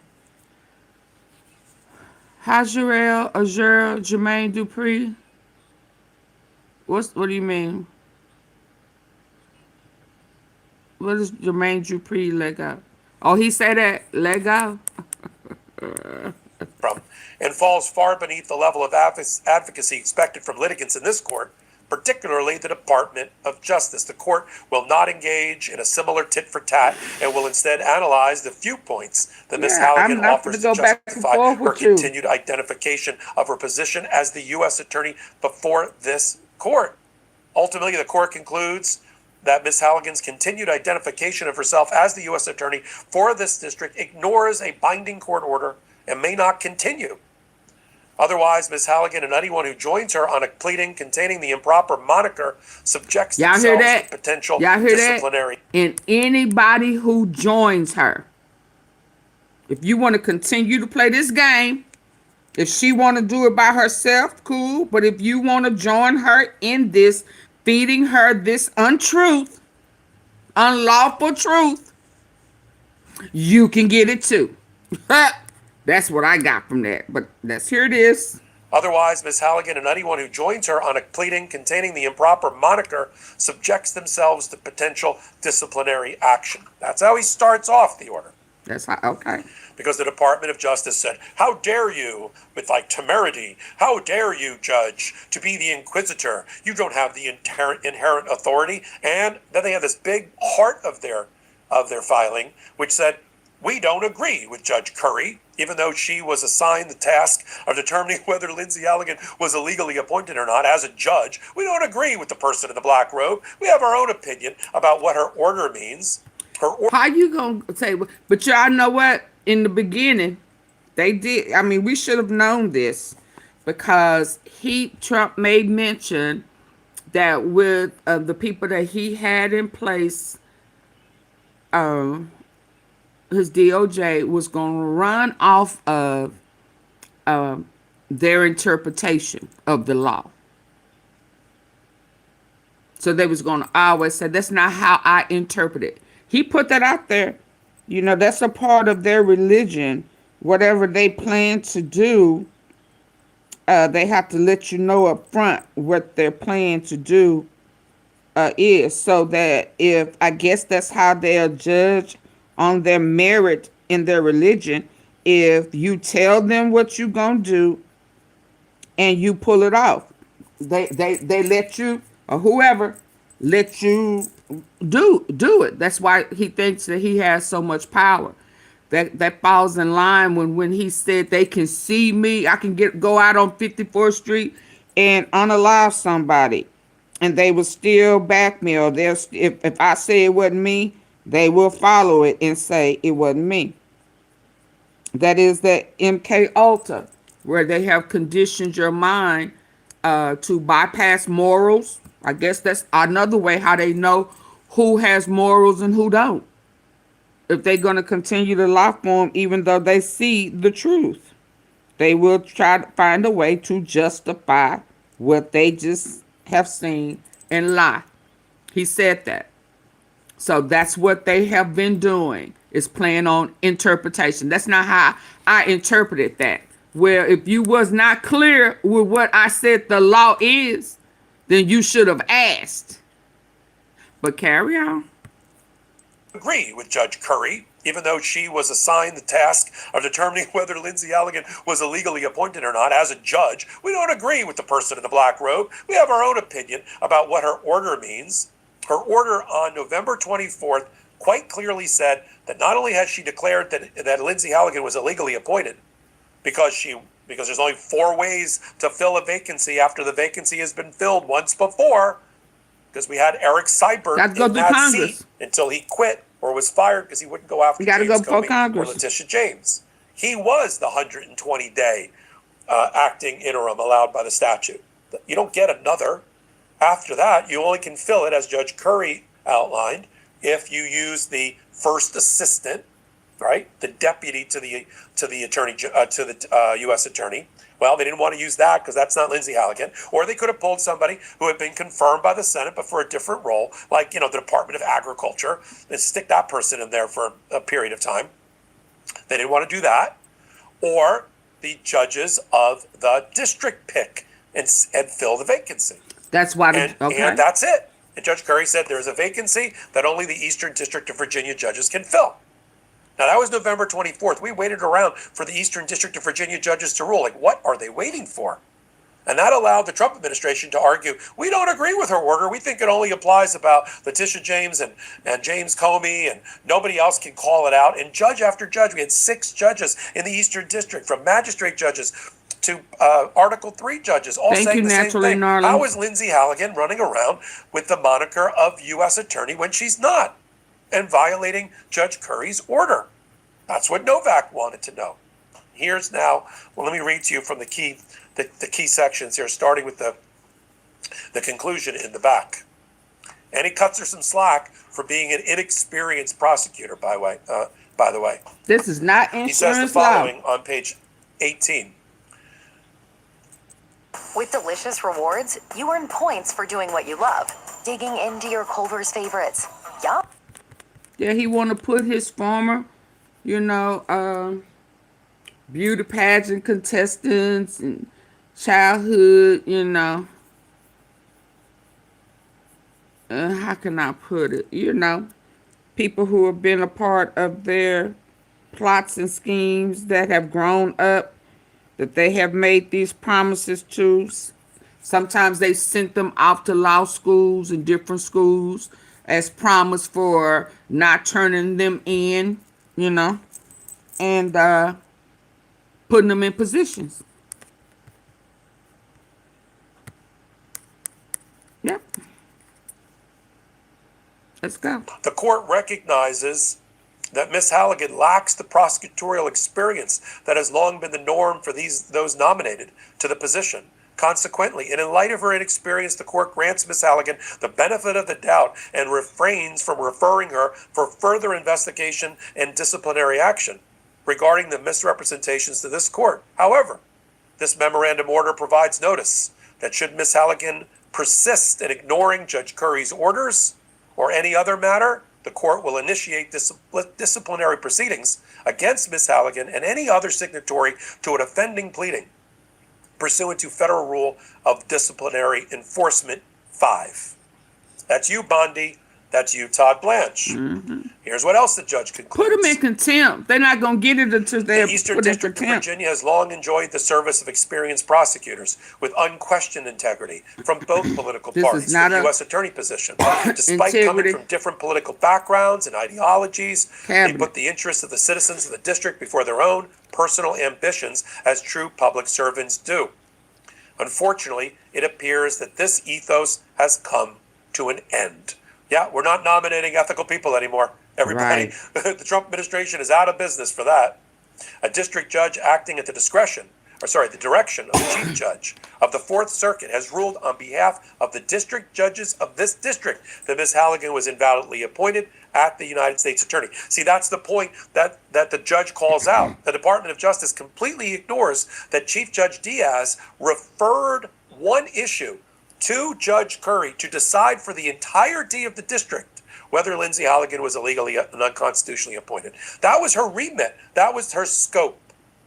And they ignored that. They don't even mention the referral to Judge Curry. They just said, Judge Curry's just some judge. You're not bound by it. He is bound by it because it was sent by the Fourth Circuit Court of Appeals directly to Judge Curry to avoid a conflict of interest in the Eastern District of Virginia. Judge Curry normally sits in South Carolina, but they didn't want that friction, that conflict, if the Eastern District judges have to fill the job, which they are in the process of doing as of today. Hey everybody, Ben Meiselas here from the Midas Touch Network. I wanted to let you know, Hey, Ben. when you know have a case like this, the consultation with Popok's firm. Thanks for all the hard work you're putting in. Here's what he decides to do.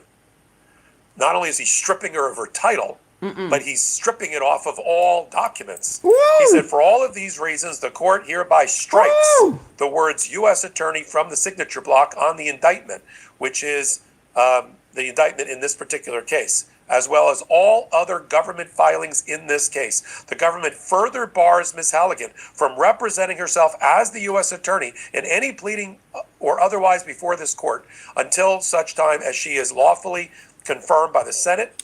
Y'all know that's deep. Strip the name, the title, the name off of all the documents that she has been misrepresenting from the time that she had. Oh, wow. Wow. And have put in the job ad for a replacement. Who next? Next. Wow.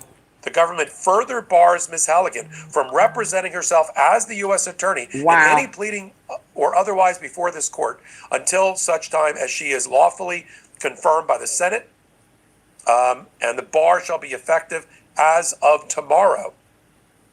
For the avoidance of doubt, he says in footnote 5, you want to call yourself special attorney? I don't know what that means, but go ahead. That's down in footnote 5. Now let me read you from other aspects of the order.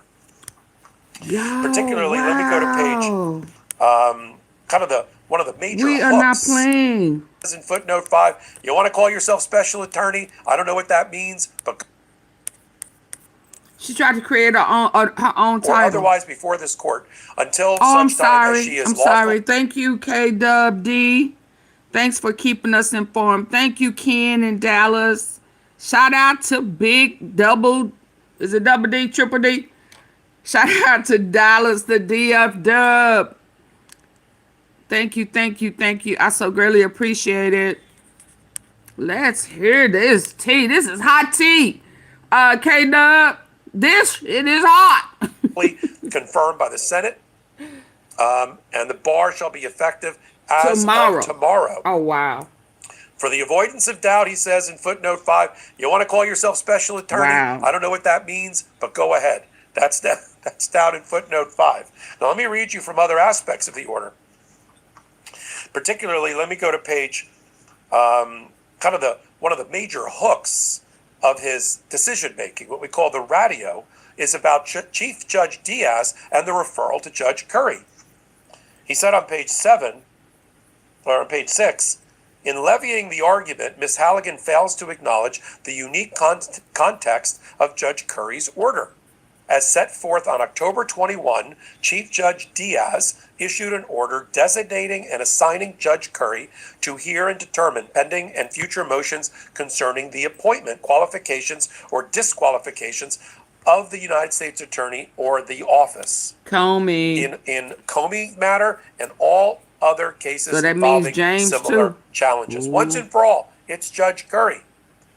Judge Novak says on page 7, critically, Chief Judge Diaz assigned Judge Curry to resolve not a particular motion, but a specific issue, the validity of Ms. Halligan's appointment. With words that could not be clear, Chief Judge Diaz directed Judge Curry to resolve any and all motions, including other similar challenges. That's done. As such, Judge Novak determines Judge Curry was appointed with the express mandate to speak for this district on the issue of Ms. Halligan's appointment. Then he cites to the Abrego Garcia case. See, Donald Trump sometimes makes precedent that bites him in the ass. They laughing in his face. Calling out the Department of Justice and the Trump administration again. Page 8, rather stunningly, Ms. Halligan fails to even mention Judge Diaz's order, let alone discuss the impact here. In short, she's not only ignored Judge Curry's ruling, she has turned a blind eye to an order from the Chief Judge of the Fourth Circuit. The court finds it inconceivable that the Department of Justice, which holds a duty to faithfully execute the laws of the United States, even those in which it may disagree, would repeatedly ignore orders while simultaneously prosecuting citizens for breaking the law. In the wise words of J. Harvey Wilkinson of the Court of Appeals for the Fourth Circuit, his bosses, we yet cling to the hope that it is not naive to believe our good brethren in the executive branch perceive the rule of law as vital to the American ethos, citing the Abrego Garcia case against the Trump administration that went up to the United States Supreme Court, a firm 9-0. Y'all been trying to do what y'all want to do. 2025. So the fact that he's citing a major case it's not against the work Trump for administration. And then he reminds the Department of Justice and Halligan that you may not agree with Judge Curry, but she is the judge assigned to the matter. You haven't sought a stay at the Fourth Circuit Court of Appeals, and therefore her order stands. You stand down as U.S. Attorney. Here's how Judge Novak puts it. At the end of the day, Ms. Halligan's response, page 16, asserts that she is free to act in an unlawful capacity because she disagrees that she does so unlawfully. But that's not how our legal system works. By having continued to exercise a position to which she was unconstitutionally appointed, including the signing of the indictment as the United States Attorney, she has exercised powers she does not lawfully possess. This ain't over, folks. As I said, before Judge Novak issued his order, and maybe he knew that it was coming out, we got a new order from... It ain't over. To the black lady saying, no, I'm just saying, I had to make it rhyme with a fat lady, and she ain't fat. But it ain't over. It is not over.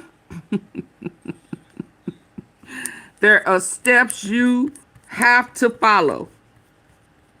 And we don't want to play y'all game no more. Just bottom line, that's what it's saying. Yeah, we tried it. We gave you enough rope to do something to yourself. See if you was gonna do right. And you didn't. Including the signing of the indictment as the United States Attorney, she has exercised powers she does not lawfully possess. This ain't over, folks. As I said, before Judge Novak issued his order, and maybe he knew that it was coming out, we got a new order from the chief judge of this particular court, Eastern District of Virginia. In a very strange turn of affairs, she determined she ignored Judge Curry's order completely, and all her order did was declare that there was a vacancy as of the January the 20th today. And therefore, she's advertising for... So she just said, "Oh, I ain't gonna even entertain this foolishness. I don't have time for this."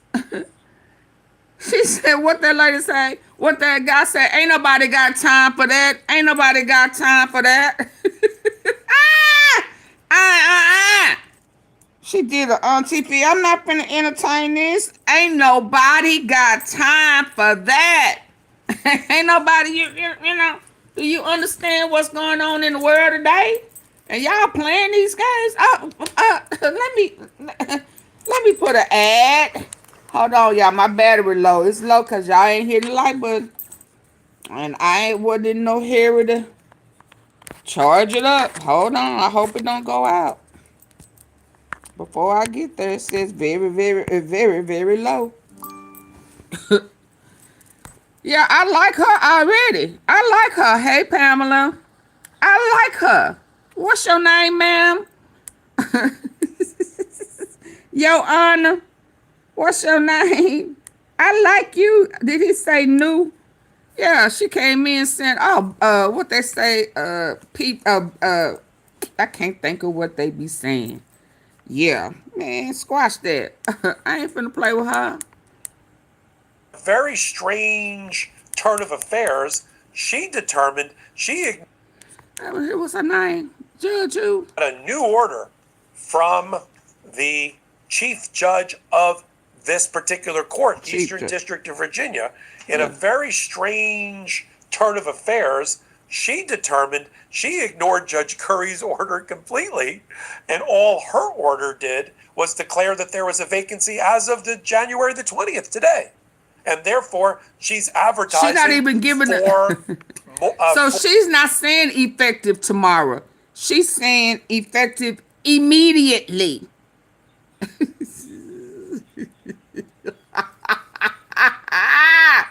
She said, They can pull up. They can Let me stamp it today, not tomorrow.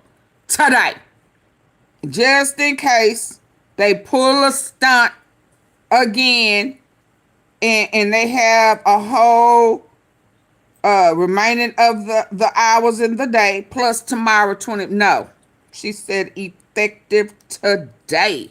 I love it. See, that's how you have to do some people sometimes. Yeah, you know, you got to cover all angles. Yeah, you can misinterpret on purpose. And she said, okay, I don't care nothing about none of that. Yeah, I think her being smart by saying that they don't have, you know, sometimes they just put their own foot in their mouth, trying to tell a judge what they have authority to do. A lady, don't you know there is a hierarchy to this right here, and y'all not higher than the judges? Oh, okay. You want me to rule in your favor? Oh, okay. Let's go. Or Cab cut, yeah. people to come in and apply for the job, which was a head scratcher for me. This is before Novak's order just came out, and I Novak, okay. And apply for the job. Vacancy as of the January the 20th today, and therefore she's advertising for a replacement. People to come in and apply for the job, which was a head scratcher for me. This is before Novak's order just came out, and I said, "What are you talking about?" Judge Curry ruled on November 24th for the whole district. Novak is taking that position, but the chief judge, his own chief judge, is taking a different position about the analysis, which creates sort of a little bit of a loophole, and you know the Trump administration is going to try to drive a truck through it. Now, I'm not sure what's going to happen when you read these two things together, but certainly an odd state of affairs. But Novak is clear, decisive, her check didn't clear. No ambiguity. We've got an illegally appointed Lindsey House. Her check didn't clear. We heard yesterday about the banks is freezing money. Her little side check didn't clear.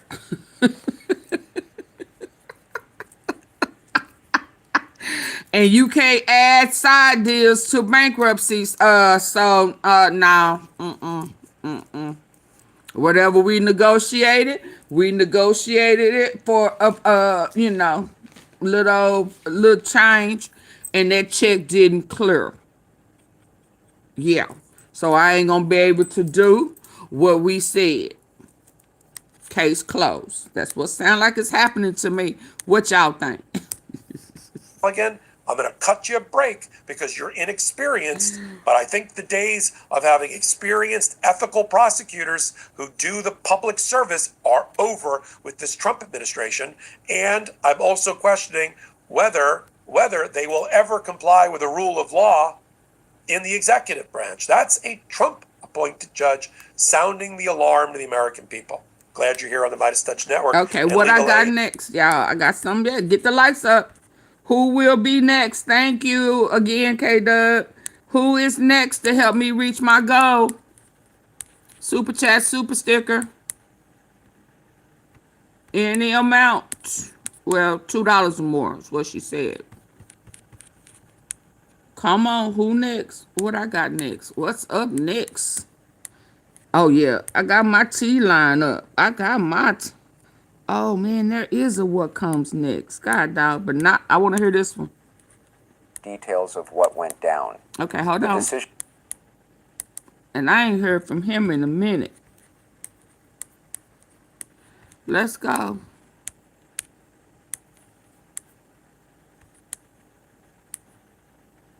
Y'all hit the like button. Double tap. Double tap. Support the platform. The leader of our nation showed in his latest public outing that he lacks the mental and emotional strength needed to carry out his duties under the Constitution.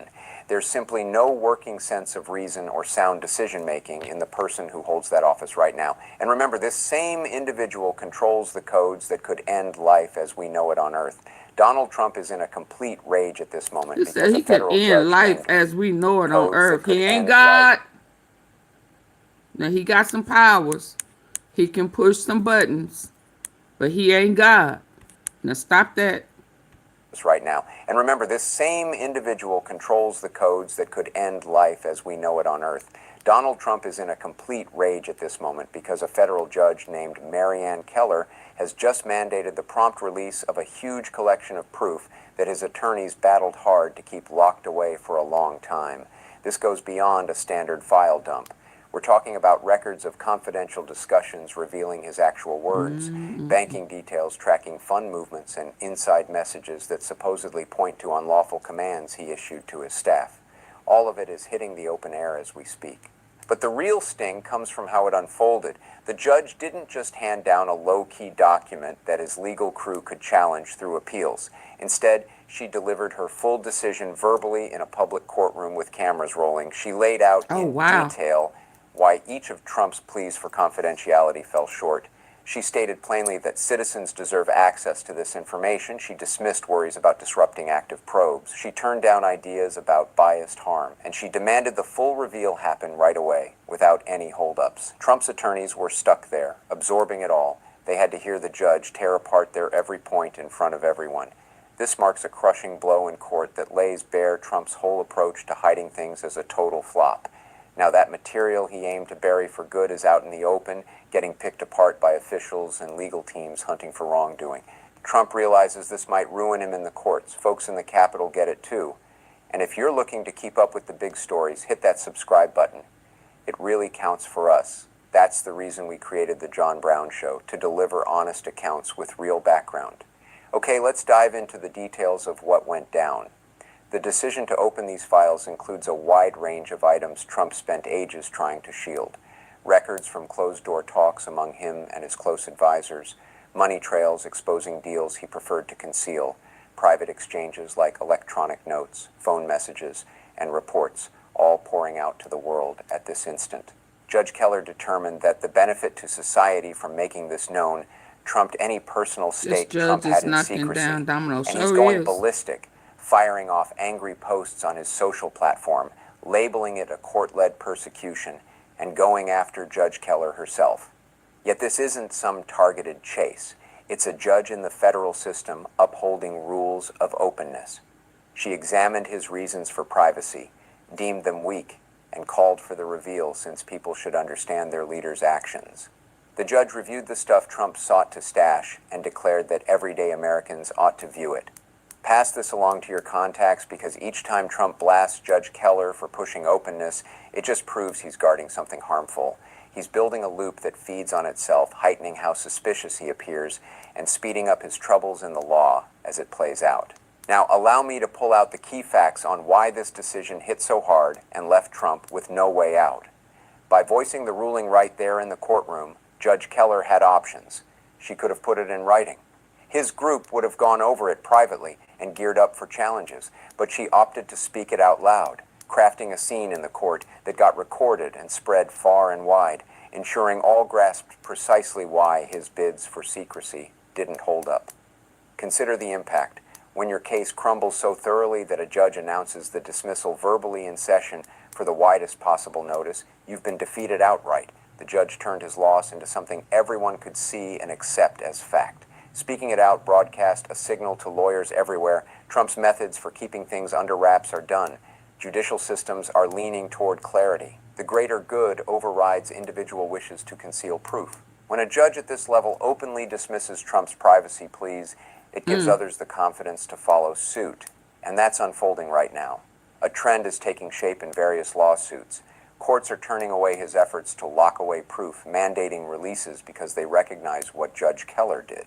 His points are geared towards self-protection, meant to dodge responsibility instead of meeting true needs. Look at the controversies these opened files supposedly tie into. They're many and severe, weaving together to paint an even darker scene for Trump.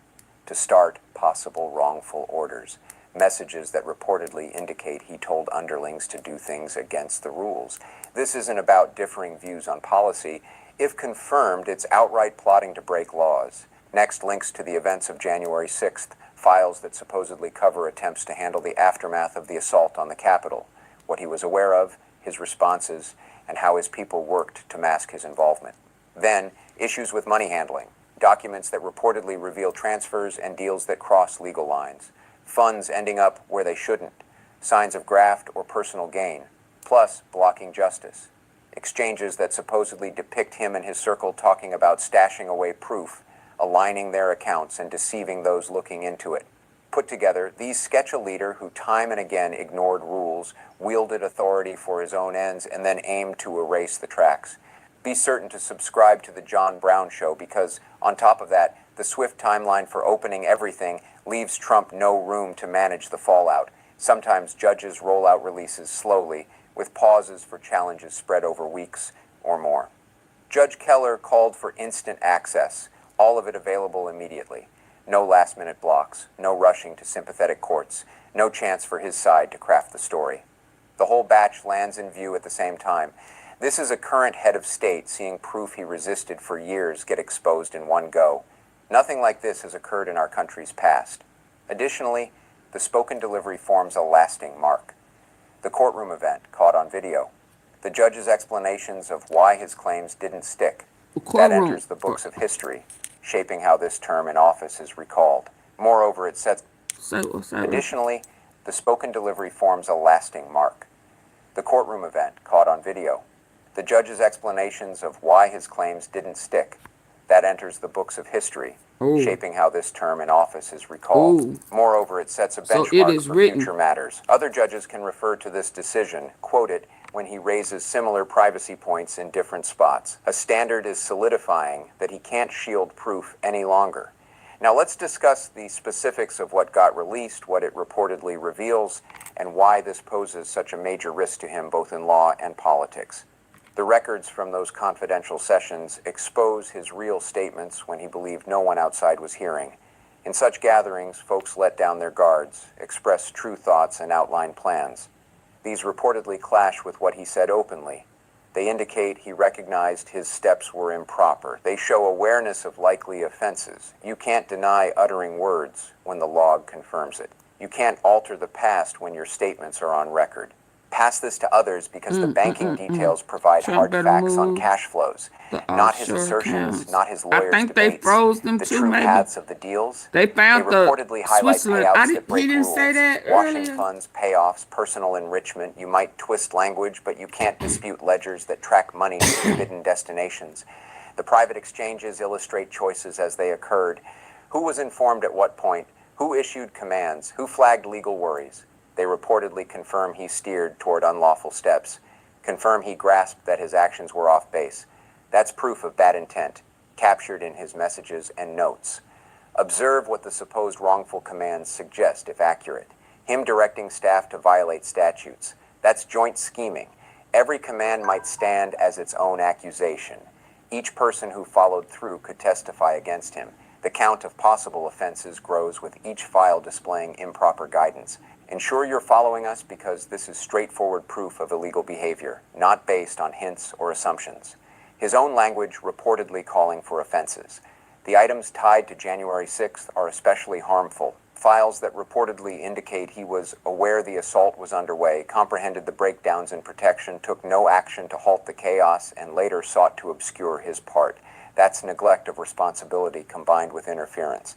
Several violations from one episode. The handling of consequences messages reportedly show teamwork. Him and his group debating how to frame the tale. If they should eliminate proof, what to share with probers. That's admission of fault, interference logged as it unfolded. Now permit me to guide you through. Okay, well, I'm sorry. I got to go on to the next one. Good to know. It didn't work. It won't work. What was the other one I saw? But what just happened? Rude awakening as Congress.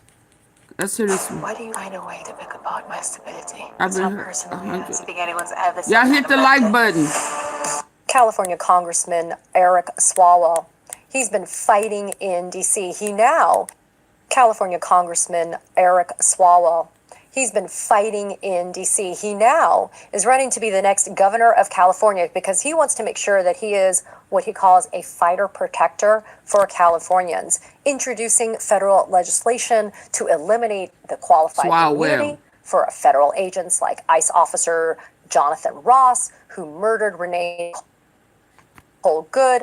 Also introducing legislation to say, if you're going to wear a mask, ICE, while you're driving around, you can't have a driver's license. I mean, that's the kind of accountability that we need and that we deserve. So I sat down with Congressman Swalwell to explore his gubernatorial campaign and also to talk about the upcoming testimony from Jack Smith. Joining me now is Congressman Eric Swalwell, who's not only a fantastic fighter for us in D.C. and on behalf of his constituents in California, but he's also running to be the next governor of California. Congressman, it's good to see you. Yeah, you too. Thanks, Katie.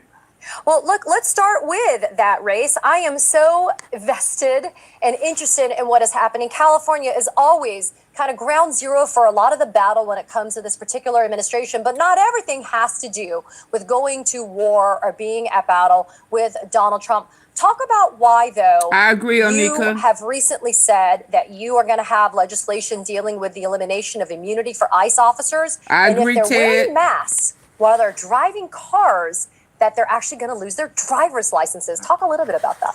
Well, you can't pass any policy that helps anyone on affordability, on small business growth, on modernizing the state if people aren't protected. So my first job Congress blocks is to this protect dangerous agenda. Californians. And right now what they're seeing with ICE is that, you know, our friends and neighbors are being chased through the fields and the factories where they work. Women are being dragged, you know, by their hair through the streets, and that even U.S. citizens are being deported. And so I'm going to be a go on offense governor because we're not helpless. And so what I've said is if you wear a mask in our state for your operations, our program will be called Reveal to Wheel. You won't have a driver's license. I'm going to support taking away your qualified immunity for your, you know, for your civil actions against people in the state. I've already introduced legislation in the Congress to do that. Also, you're going to be unhirable in California. And it's often the case that law enforcement officers will want to lateral from one department to another. And as governor, I'll use my emergency powers and I'll tell every state agency, we are not, as a policy, hiring ICE agents. Because right now, these guys doing this work, it's a decision.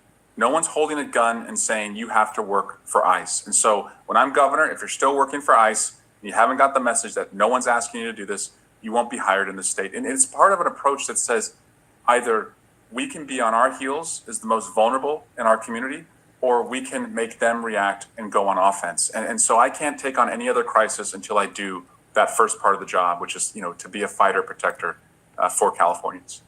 Eric, why was it so important you've done so much good work nationally, right? You've been occupying a space in a federal position and really, like I said at the beginning of our time together, fighting the good fight in DC. Why was it so important for you to shift your focus back to the state of California? Because California needs Okay, yeah, I just don't want to hear about California. I'm sorry. I appreciate it.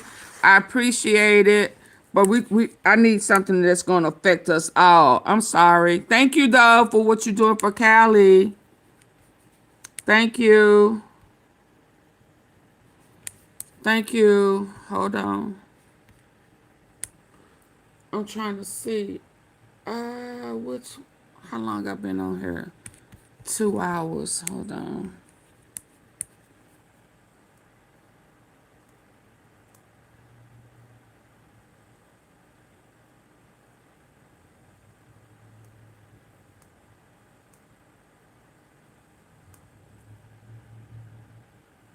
Okay, let me see. Let's hear it. Oh, we heard that she almost finna lose her law license. We heard that. Hold on. We know that. I don't need to hear from them. We just heard it. Court order attempt the long. Trump would long awaited Epstein decision. Let's hear this.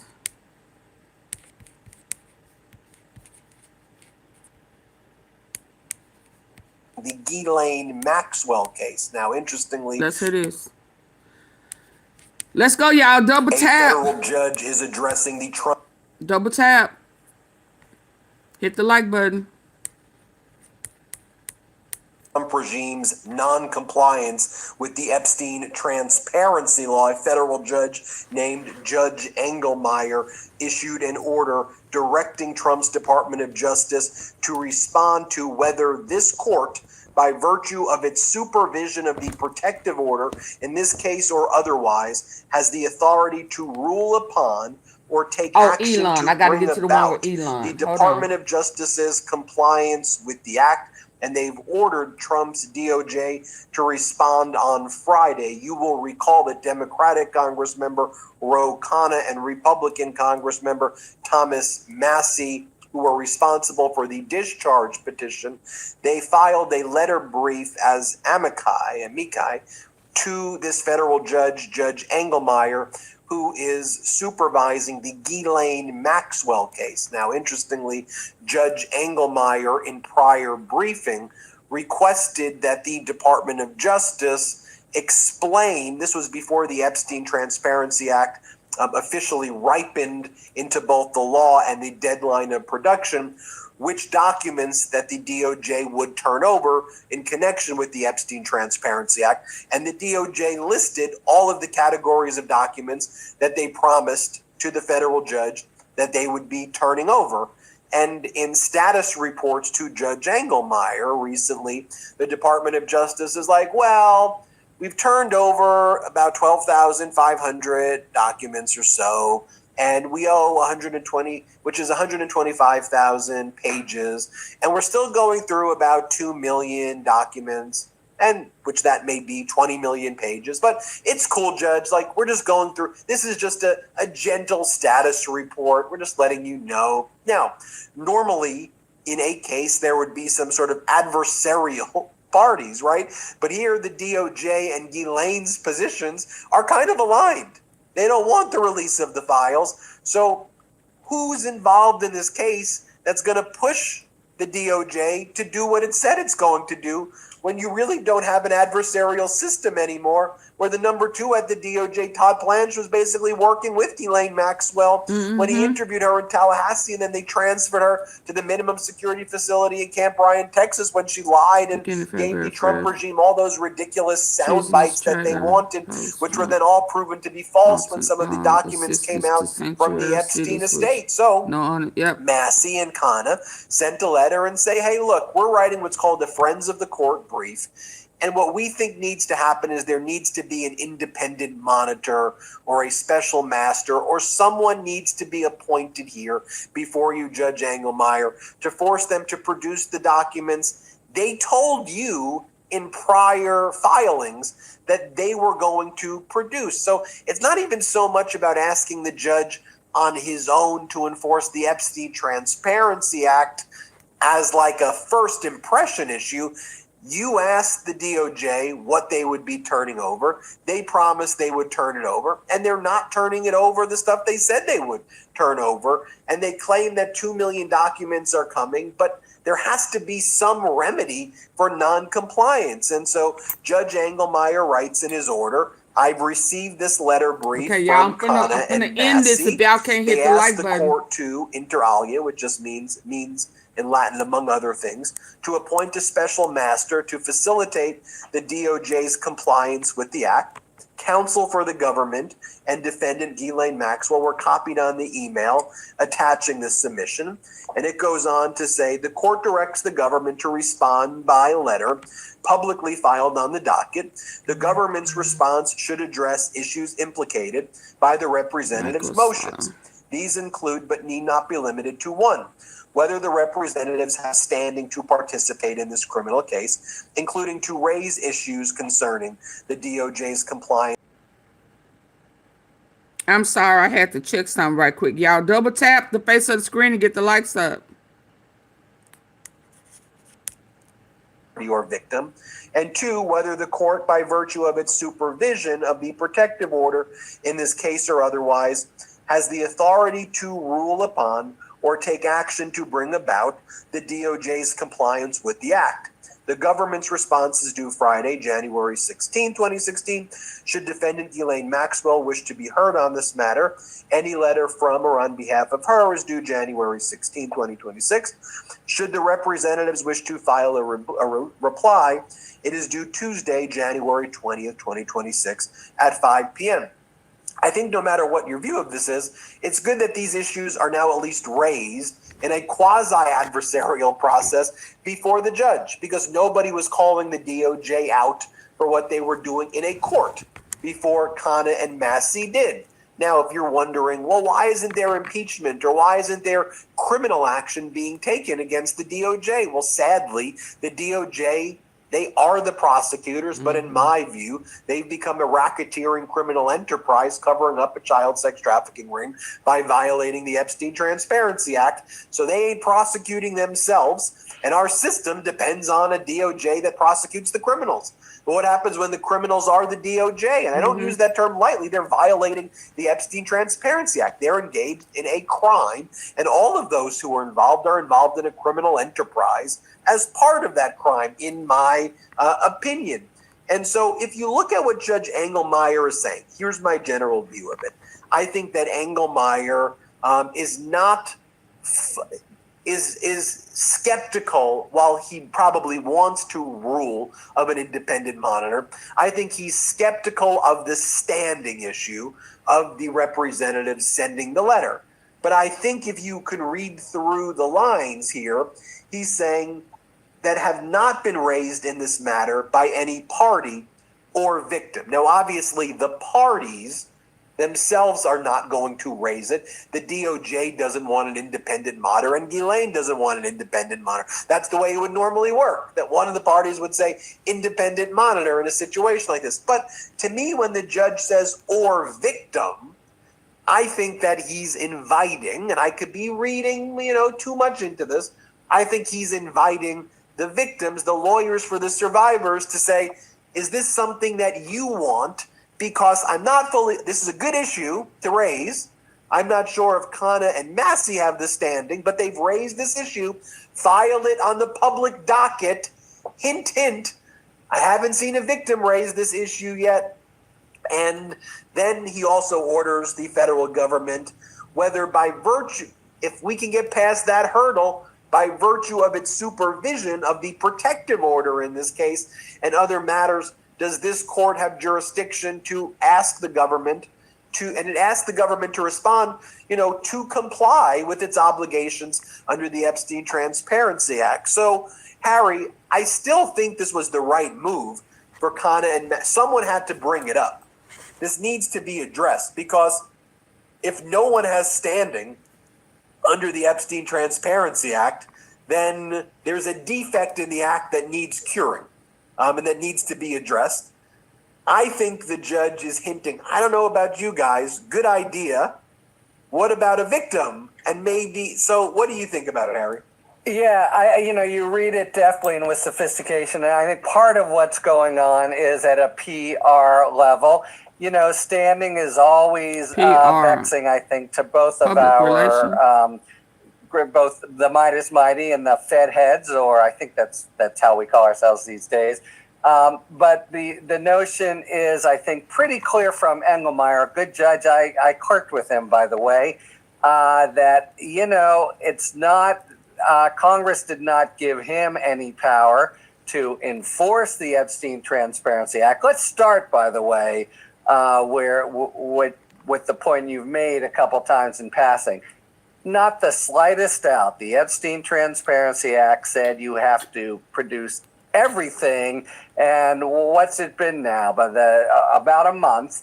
And flagrant failures, and in just such, again, a casual, cavalier way. We've done a few different YouTubes in the last couple of days, Ben, and this has been the common theme. They just really are indifferent. Their operating assumption is we don't have to follow the law, we'll find some reason not to. And the reason in the Epstein Transparency Act is, are you going to make us Congress? That's really what it is. And especially when we have on the bench our big bat, that would be Pam Bondi, who is the one who would have to say we are in contempt or would otherwise charge officials with not doing their duty. That ain't going to happen. So it was a sort of inherent flaw, but not flaw that could have been changed, I think, in the act but it's with a Department of Justice that respected its legal duties, it wouldn't be an issue. They would comply. It's enough of that. I'm sorry. I got to move on. My lights are not up. My lights are not up. This is probably going to be my last one. Y'all, hold on. Let me see something. My lights ain't up.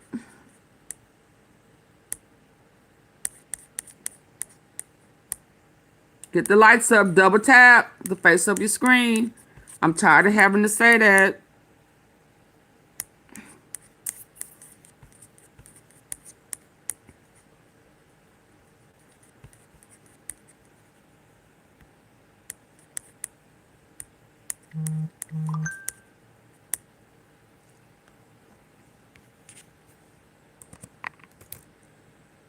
Yeah, I'm gonna have to shut this down. Y'all not supporting the platform.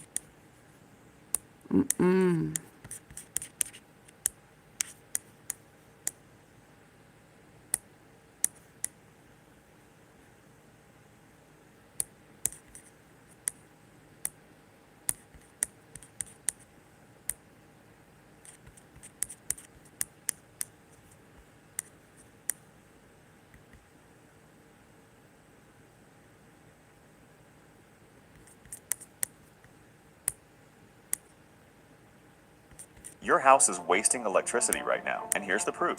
My electricity bill dropped from $153 to $50. Is not well. He just gave perhaps the most bizarre press conference I've ever seen.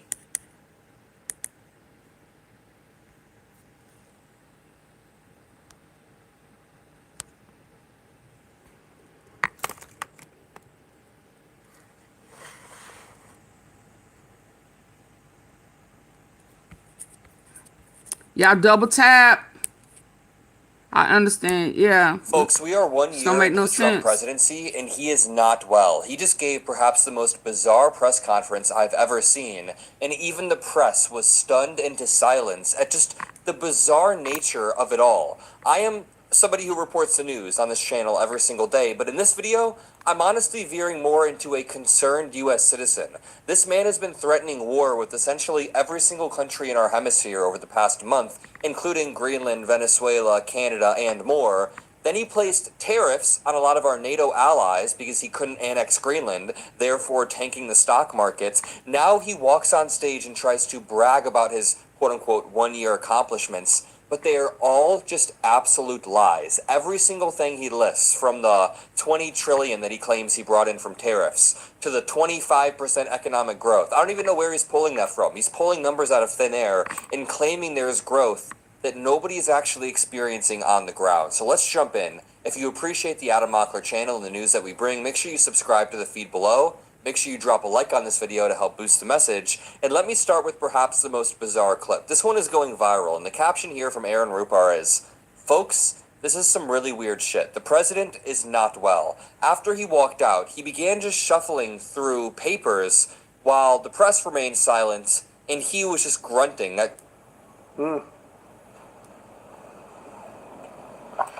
What was that he was showing? I'm just looking at these charges. It's just Wait, what? pretty incredible.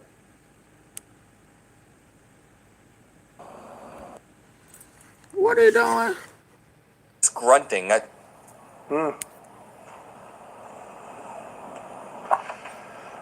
Who pictures is I'm just looking at these charges. It's just pretty incredible. Many murders. I know you didn't. The caption here from Aaron Rupar is, "Folks, this is some really weird shit. The president is not well. After he walked out, he began just shuffling through papers while the press remained silent, and he was just grunting."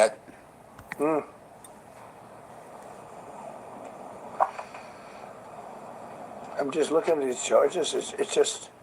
What about pretty yours? incredible. Many murders. Many murders. Wow, oh, so he targeting black people now, y'all. He targeting blacks. What was he? This dude is losing whatever spark he had. Back in 2016, he was at least entertaining What on color stage, were? and he dominated the Hold Republican. on. Pretty incredible. Many murders. Many murders. Dominique, People okay. that murdered. What about you? What about you? What about you? This dude is losing whatever spark he Sasha had. said Back in you had a whole 2016, bunch he of was them. at least entertaining on stage, and he dominated the Republican primary through, I guess you could argue, like personality or just bluster. But now he has none of that. There is no energy whatsoever. Look at the way he walks out. You can just see when he's walking out into this press conference, he has no energy. It's a lot of people. I think it's like a record. So these are accomplishments. Oh yeah, he He's out of remarking breath. about how he's accomplished a record number of people in the press room. That Accomplishments. What type of accomplishments? out. You can Is just he see out of when breath? he's walking out into this press conference, he has no energy. It's a lot of people. I think it's like a record. So these are accomplishments. He out of He's breath. remarking about how he's accomplished a record number of people in the press room. Accomplishment. That's your greatest accomplishment in year one? We have a lot of accomplishments, and as you know, this is the anniversary, first anniversary, January 20th, and it's been an amazing period of time. For who? For Jeffrey Epstein's pedophile friends? For the Yeah. billionaires who got tax cuts? Who has this been a great time for, Donald Trump? For Elon Musk, who got 120 days of unfettered executive power, walked around the White House high on ketamine, cut no waste, fraud, and abuse, and only helped himself with contracts, and now is complaining that there is still more fraud, despite having done nothing. Who is this good for? It's not good for the people on the ground of Greenland. It's not good for the people on the ground of the United States. Exactly. Even the one country that you did have the chance to help, which was Venezuela recently, you still screwed it by just prioritizing oil over the people on the ground. Donald Trump is not helping anybody throughout this presidency other than billionaires, pedophiles, and maybe himself. Elon Musk. But what's the difference? A book that I'm not going to read to you, but these are the accomplishments of what we've produced. All page after page after page. Are they all redacted like the Epstein files are? Exactly. I mean, that's a really thick... Are these the Epstein files right here? These are the accomplishments that you have? I don't know what could possibly be in there. Donald Trump then continues to just ramble about how he's done more than any other military or administration in terms of the military. Individual things. I could stand here and read it for a week and we wouldn't be finished. But we've done more than any other administration has done by far in terms of military, in terms of ending wars, in terms of completing wars. Nobody's really seen very much like it. Dude, there is something really wrong with this guy. He is just ranting and rambling while the stock market is dropping, while NATO allies are over in Davos, Switzerland, complaining about him, saying, hey, the US president has gone mad. He thinks holding up this binder is sufficient to gaslight the American people. Maybe the people in your base, but the American people en masse are smarter than to believe your lie that you have ended like 10 wars. That's his lie lately. Look at this. He says, Dear Jonas, to the Prime Minister of Norway, he said, considering your country decided not to give me the Nobel Peace Prize for having stopped 8 wars, I no longer feel an obligation to think purely of peace. Obviously, Trump has been losing his mind for a while, but when I saw this letter, something kind of clicked in me. I was like, I think this is new. This is a new level of Mad King type of rhetoric. This is like the last season of Game of Thrones when the king has fully lost their damn mind. In this one, Donald Trump begins to rant about Somalians, but it doesn't really make sense. It's worse. No, Minnesota, the crime is incredible. The financial crimes are incredible. And the problem is because of the agitators and insurrectionists, whatever you want, troublemakers, but they're paid agitators and insurrectionists. Nobody talks about the fact that $19 billion at a minimum is missing in Minnesota, given to a large degree by Somalians. Can I just point out that if you want to talk about fraud, the vast majority of fraud committed on a yearly basis and throughout the past decade and throughout American history is Wall Street or white-collar crimes. I mean, look at Donald Trump's recent pardons. This should be enough to tell you where Donald Trump's priorities lie when it comes to fraud. The latest round of Trump pardons primarily centers on people convicted of fraud. Also a guy who abetted the creation of a false selective service record in the Vietnam era. A bunch of people who were sentenced, conspiracy to commit wire and mail fraud. Conspiracy to commit wire and mail fraud, embezzling by postal employee, conspiracy, aiding and abetting the making of selective service, fake selective service registration certificates, armed bank robbery, possession of an unregistered firearm, conspiracy to commit securities fraud. These are all different people that Donald Trump has decided to pardon. This is like if Bernie Madoff were still alive, I think Trump would genuinely pardon Bernie Madoff and in the next breath begin to complain about fraud, the massive amount of fraud. Trump then begins to rant and ramble about Machado.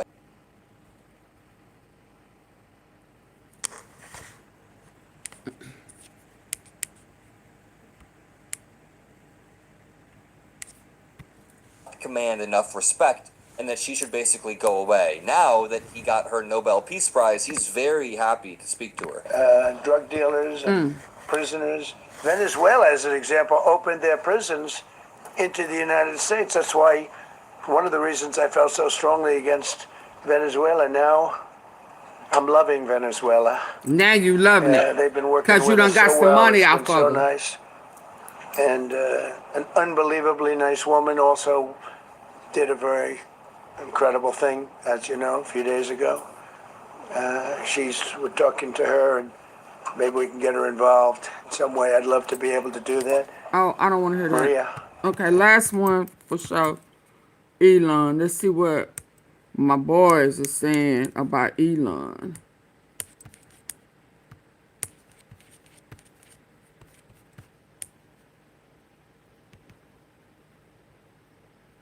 Elon.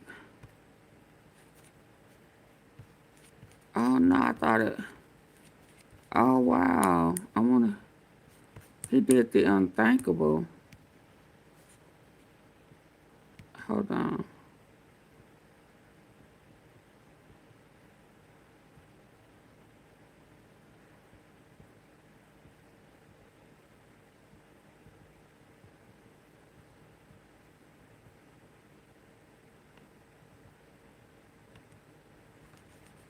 Hold on, y'all.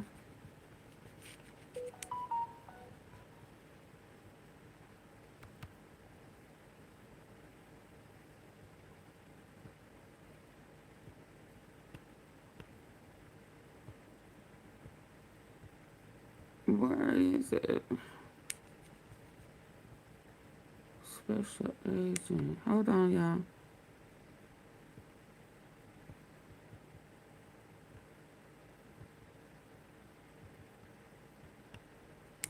Let me hit refresh because I don't know what happened to it. Hold on.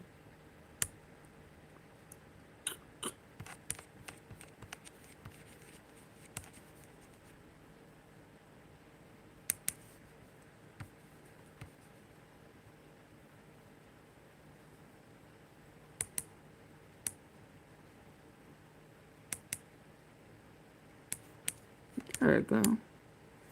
Oh, okay. You wish to enter the tourney? I don't have much, just sword and shield. Over and over and over. For example, Elon Musk has been spending the past year undermining U.S. No. Is it gone?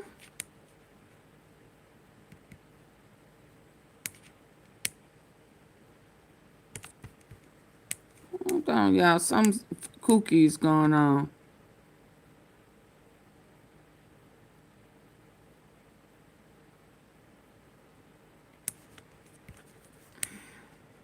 Hold on.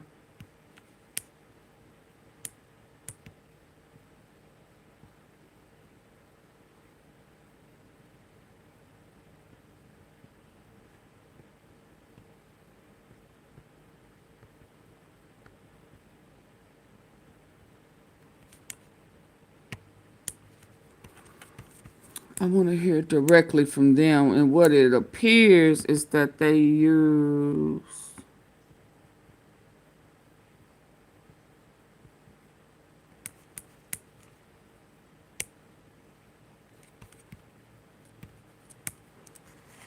where is it?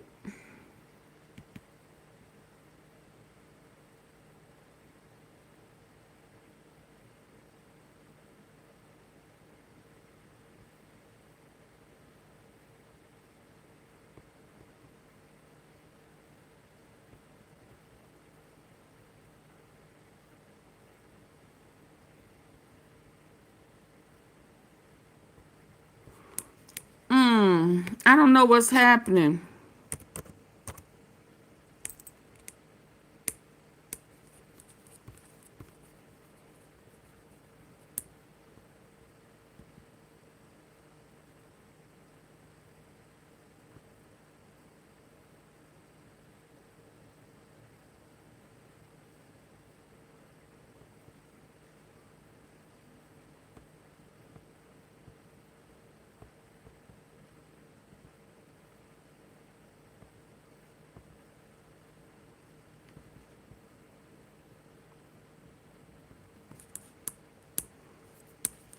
I don't know if this is it. This is not what I'm looking for. Once your lips get dry, they become even more sensitive. I recommend Blistex. At GovX.com, this is what service looks like. And this, because service wears... Elon Musk just made an announcement that's going to sink Trump's midterm chances even further. And look, I thought we'd already hit rock bottom. Trump's polling couldn't get worse. The problems couldn't pile up any higher. But here we are. Musk just dropped something that's absolutely terrible news for Republicans heading into these midterms. We're breaking it all down. But first, hit that like button and subscribe if you haven't. Really helps us keep doing this. Now, before we get to Musk's bombshell and why it's a disaster for the GOP, I want to talk about something that's been flying under the radar, but matters just as much. Democrats are pushing to get more Epstein files released. Robert Garcia laid out where things stand. Elon Musk just made an announcement that's going to sink Trump's midterm chances even further. And look, I thought we'd already hit rock bottom. Trump's polling couldn't get worse. The problems couldn't pile up any higher. But here we are. Musk just dropped something that's absolutely terrible news for Republicans heading into these midterms. We're breaking it all down. But first, hit that like button and subscribe if you haven't. Really helps us keep doing this. Now, before we get to Musk's bombshell and why it's a disaster for the GOP, are y'all still here? Can y'all hear?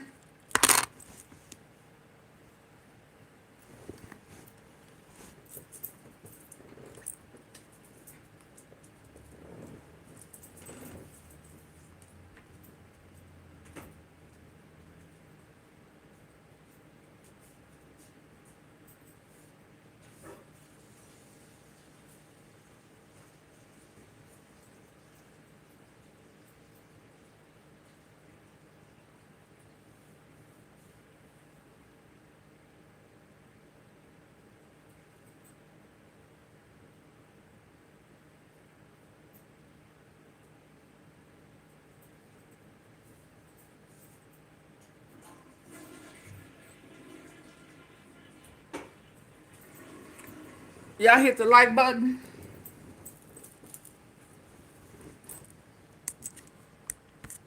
I want to talk about something that's been flying. Elon Musk just made an announcement that's going to sink Trump's midterm chances even further. And look, I thought we'd already hit rock bottom.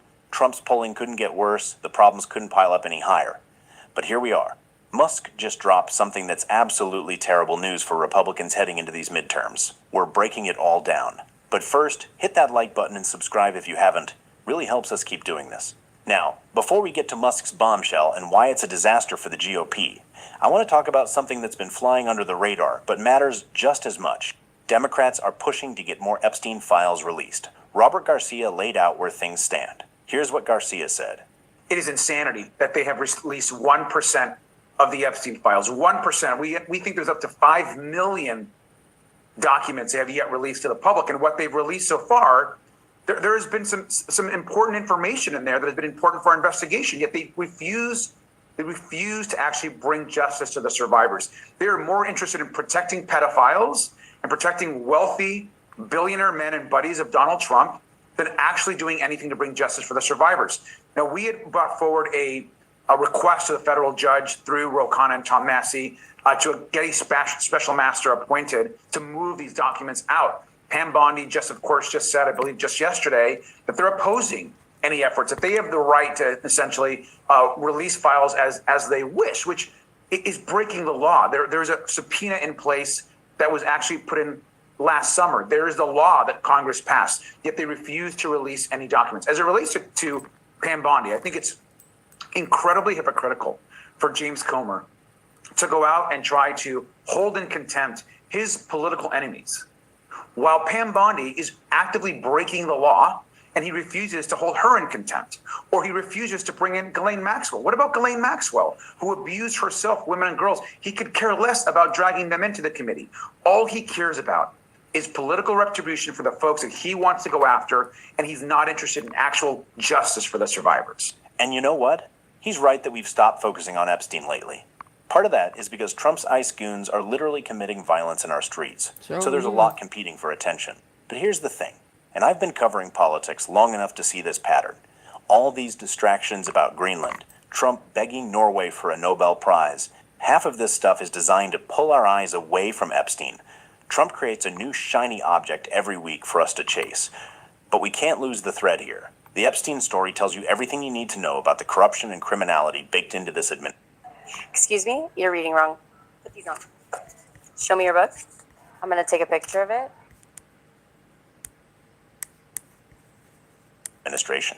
The people Trump protects belong to what I call the Epstein class. These ultra-wealthy guys who operate under a completely different justice system than the rest of us. Are all of them in the files? We don't know, because they won't release them. But they're all part of this ecosystem where consequences don't exist. And Elon Musk? He's absolutely in that club. He's in the Epstein files. He got invited to the island. He hung out with Ghislaine Maxwell. We might find out about flights he took. And this is important context for what comes next. Because Musk happens to be the most toxic political figure in America right now. Somehow even more than Trump. Check out this reporting. Elon Musk is officially the most unpopular figure in America.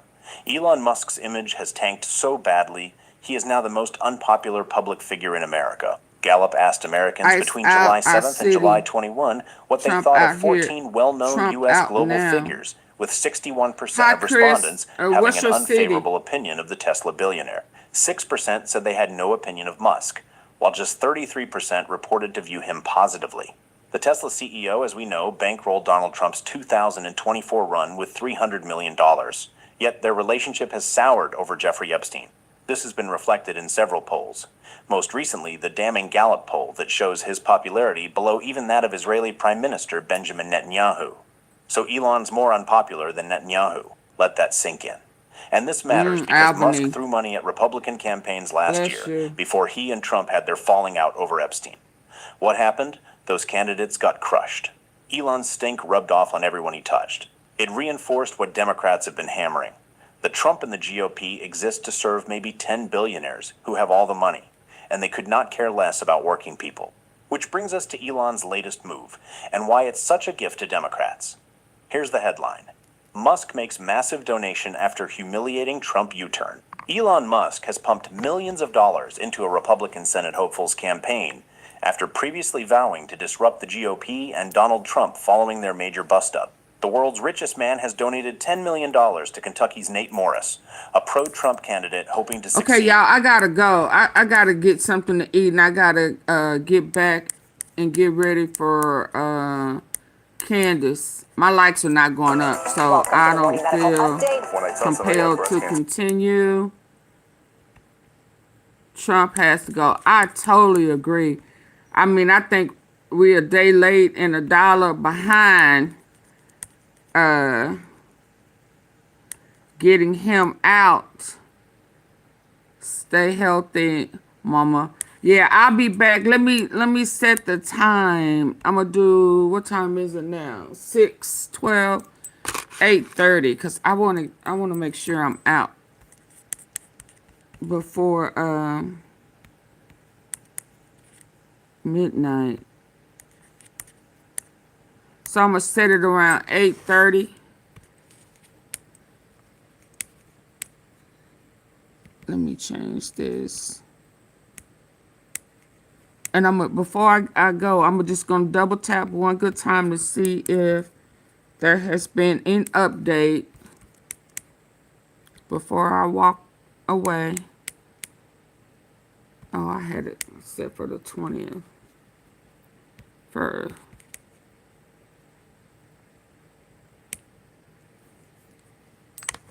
Hold on, y'all.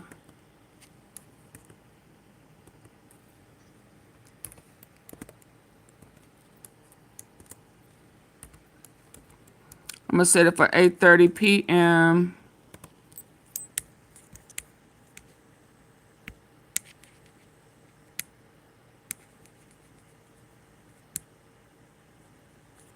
Double check, make sure it's set.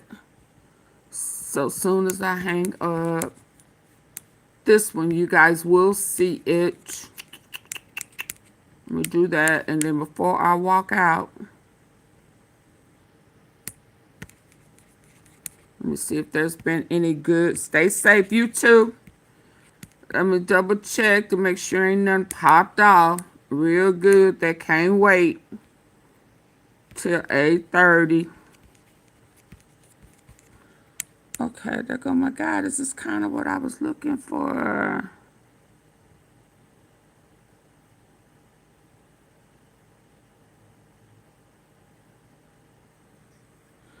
I know the Supreme Court met today. That's what it is. There's so much data. This must have just popped up. Nope, I was I'm looking using for Saspaya to build models and make decisions. We're done. So you don't want these 50 pizzas? my guys. The pizzas stay. This is their home now. From data We to are ta-da, anonymous. Saspaya. Be prepared this flu season. Have oscillococcinum ready at the first sign of And flu-like we symptoms. want to bring. We are anonymous. Yeah. We are here to explain what happens when power decays, when ego replaces judgment, and when a single man's insecurity begins to endanger the world. What you are witnessing right now is not an isolated outburst. It is not a misunderstanding. It is not Trump being Trump. It is a sustained psychological and political collapse playing out in public with global consequences. In the last hours, Donald Trump crossed a line that no modern U.S. president has crossed so openly. He threatened to take Greenland by force, not quietly, not through back channels, not wrapped in diplomatic language. He did it openly, explicitly, and he tied that threat directly to the fact that he did not receive the Nobel Peace Prize. This matters because motive matters, and the motive here is not strategy, it is grievance. Trump sent a letter to Norway's leadership, the stewards of the Nobel Peace Prize, complaining that they refused to award him the prize for what he claims were 8 wars he personally stopped. In that letter, he announced that because he was denied this recognition, he no longer feels bound to think purely in terms of peace. He said peace might remain predominant, but he now reserves the right to pursue what he calls what is good and proper for the United States. Greenland, a territory protected by Denmark, a NATO ally, suddenly became part of that calculation. This is the mindset of someone who believes peace is transactional, that restraint is conditional, that international law exists only as long as it flatters him. Greenland is not symbolic. It is strategically important, geographically sensitive, and politically tied to America's alliance system. Threatening it is not a joke, it is a signal. And that signal was heard immediately. As Trump made these threats, the Davos World Economic Summit was beginning. World leaders, financial elites, central bankers, and policymakers were gathering in Switzerland. Trump is expected to arrive not as a respected leader, but as a volatile variable. Someone to manage. Someone to contain. At the same time, the European Union called an emergency summit in Brussels, not to discuss trade policy in the abstract, but to discuss how to respond to Donald Trump's military threats against Greenland, against an ally, against Denmark. This is not normal. Days before this escalation, Trump revived his favorite weapon tariffs. But this time, even the threat itself exposed weakness. He announced sweeping 10% tariffs against Denmark, Norway, Germany, the United Kingdom, the Netherlands, and others, countries that collectively account for hundreds of billions of dollars in trade with the United States. He framed it as leverage. In reality, it was desperation. Trump's tariff power is already under threat. The United States Supreme Court is actively considering whether the emergency powers he claims to use for these tariffs are unconstitutional. His authority to impose unlimited tariffs on nearly every category of goods against nearly every country indefinitely is deeply contested, and Trump knows this. That is why the timing matters. This was not a carefully calibrated policy move. This was a man racing the clock, trying to exert pressure before his leverage disappears. And the reason he gave for risking global economic disruption was not national interest. It was not defense. It was not deterrence. It was personal humiliation. Trump has long obsessed over the Nobel Peace Prize. He mentions it constantly to allies. That is not Trump. To audiences. That is one of them doubles. That did not ask. He insists he stopped 8 wars. He repeats the claim like a mantra, as if repetition itself can make it real. In public appearances, Trump has waived lists of conflicts demanding recognition. But I brought, just a little list of look at this.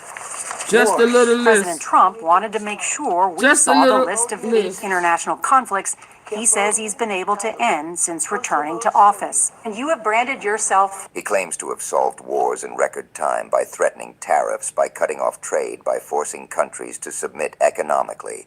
The peace president. Well, I think I did pretty good. I solved, those are 8 of the 9 wars I solved. You know how I solved them? I said, in many cases, in 60%, I said, if you don't stop fighting, I'm putting tariffs on both of your countries, and you're not going to be able to do business with the United States. He boasts that no president before him has ever solved even 1 war, while he has solved 8 in 8 months. That's all he knows. Tariffs. That's all he knows. Renting a car for your next. That is all he knows. Is the word tariff. That's all that they have conditioned in his mind. He says history has never seen anything like him. So as you know, this is one of 8 wars that my administration has ended he in needs just to start 8 taking months. his medicine. Averaging 1 a month. There's only 1 left. Although I heard that Pakistan and Afghanistan have started up, but I'll get that solved very quickly. I know them both, and the Pakistan, the field marshal and the prime minister are great people, and I have no doubt we're going to get that done quickly. That one started up a few days ago. And I just feel it's something I can do. I do it nicely. I don't need to do it, I guess, but if I can take time and save millions of lives, that's really a great thing. I can't think of anything better to do. But the 8 wars that my administration has ended in just 8 months, there's never been anything like that. Never. There never will be either. I can't think of any president that ever solved 1 war. I don't think anybody. They start wars, they don't solve them. So nothing like this has been done in history. This is not how peace works. And it is not how history remembers peacemakers. When pressed on contradictions, Trump deflects. When asked why this strategy does not work with Vladimir Putin, he simply says, "It is working, I think." Why isn't that working with Putin? It is working with Putin, I think. When confronted with evidence of ongoing conflicts, he insists he will fix them quickly because he knows the people involved. He speaks of wars as personal errands, as tasks he handles between lunches. This casual trivialization of conflict is dangerous, not because it is rude, but because it reveals how Trump conceptualizes power. Wars to him are not humanitarian catastrophes or geopolitical tragedies. They are scorecards. They are talking points. They are leverage for awards. And when he does not receive the award, he believes he earned the response is not reflection. It is retaliation. Trump's attempt to claim a peace prize from Venezuela's opposition leader Maria Corina Machado exposed this hunger for validation. That moment was uncomfortable to watch because it did not look voluntary. It looked coerced. It looked like someone like she didn't even realize that that's what was going down. Even then, Trump treated it as proof of legitimacy. The Norwegian Nobel Committee quickly shut that down, making it clear that such gestures do not count. They reminded the world that stolen or coerced peace prizes have no... Look at these people. Y'all finna get ready to go. They looking at him like foolishness. Look at her.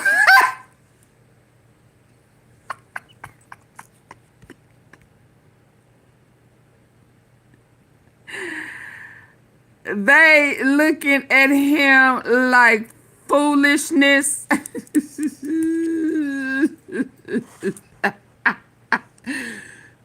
You are a clown.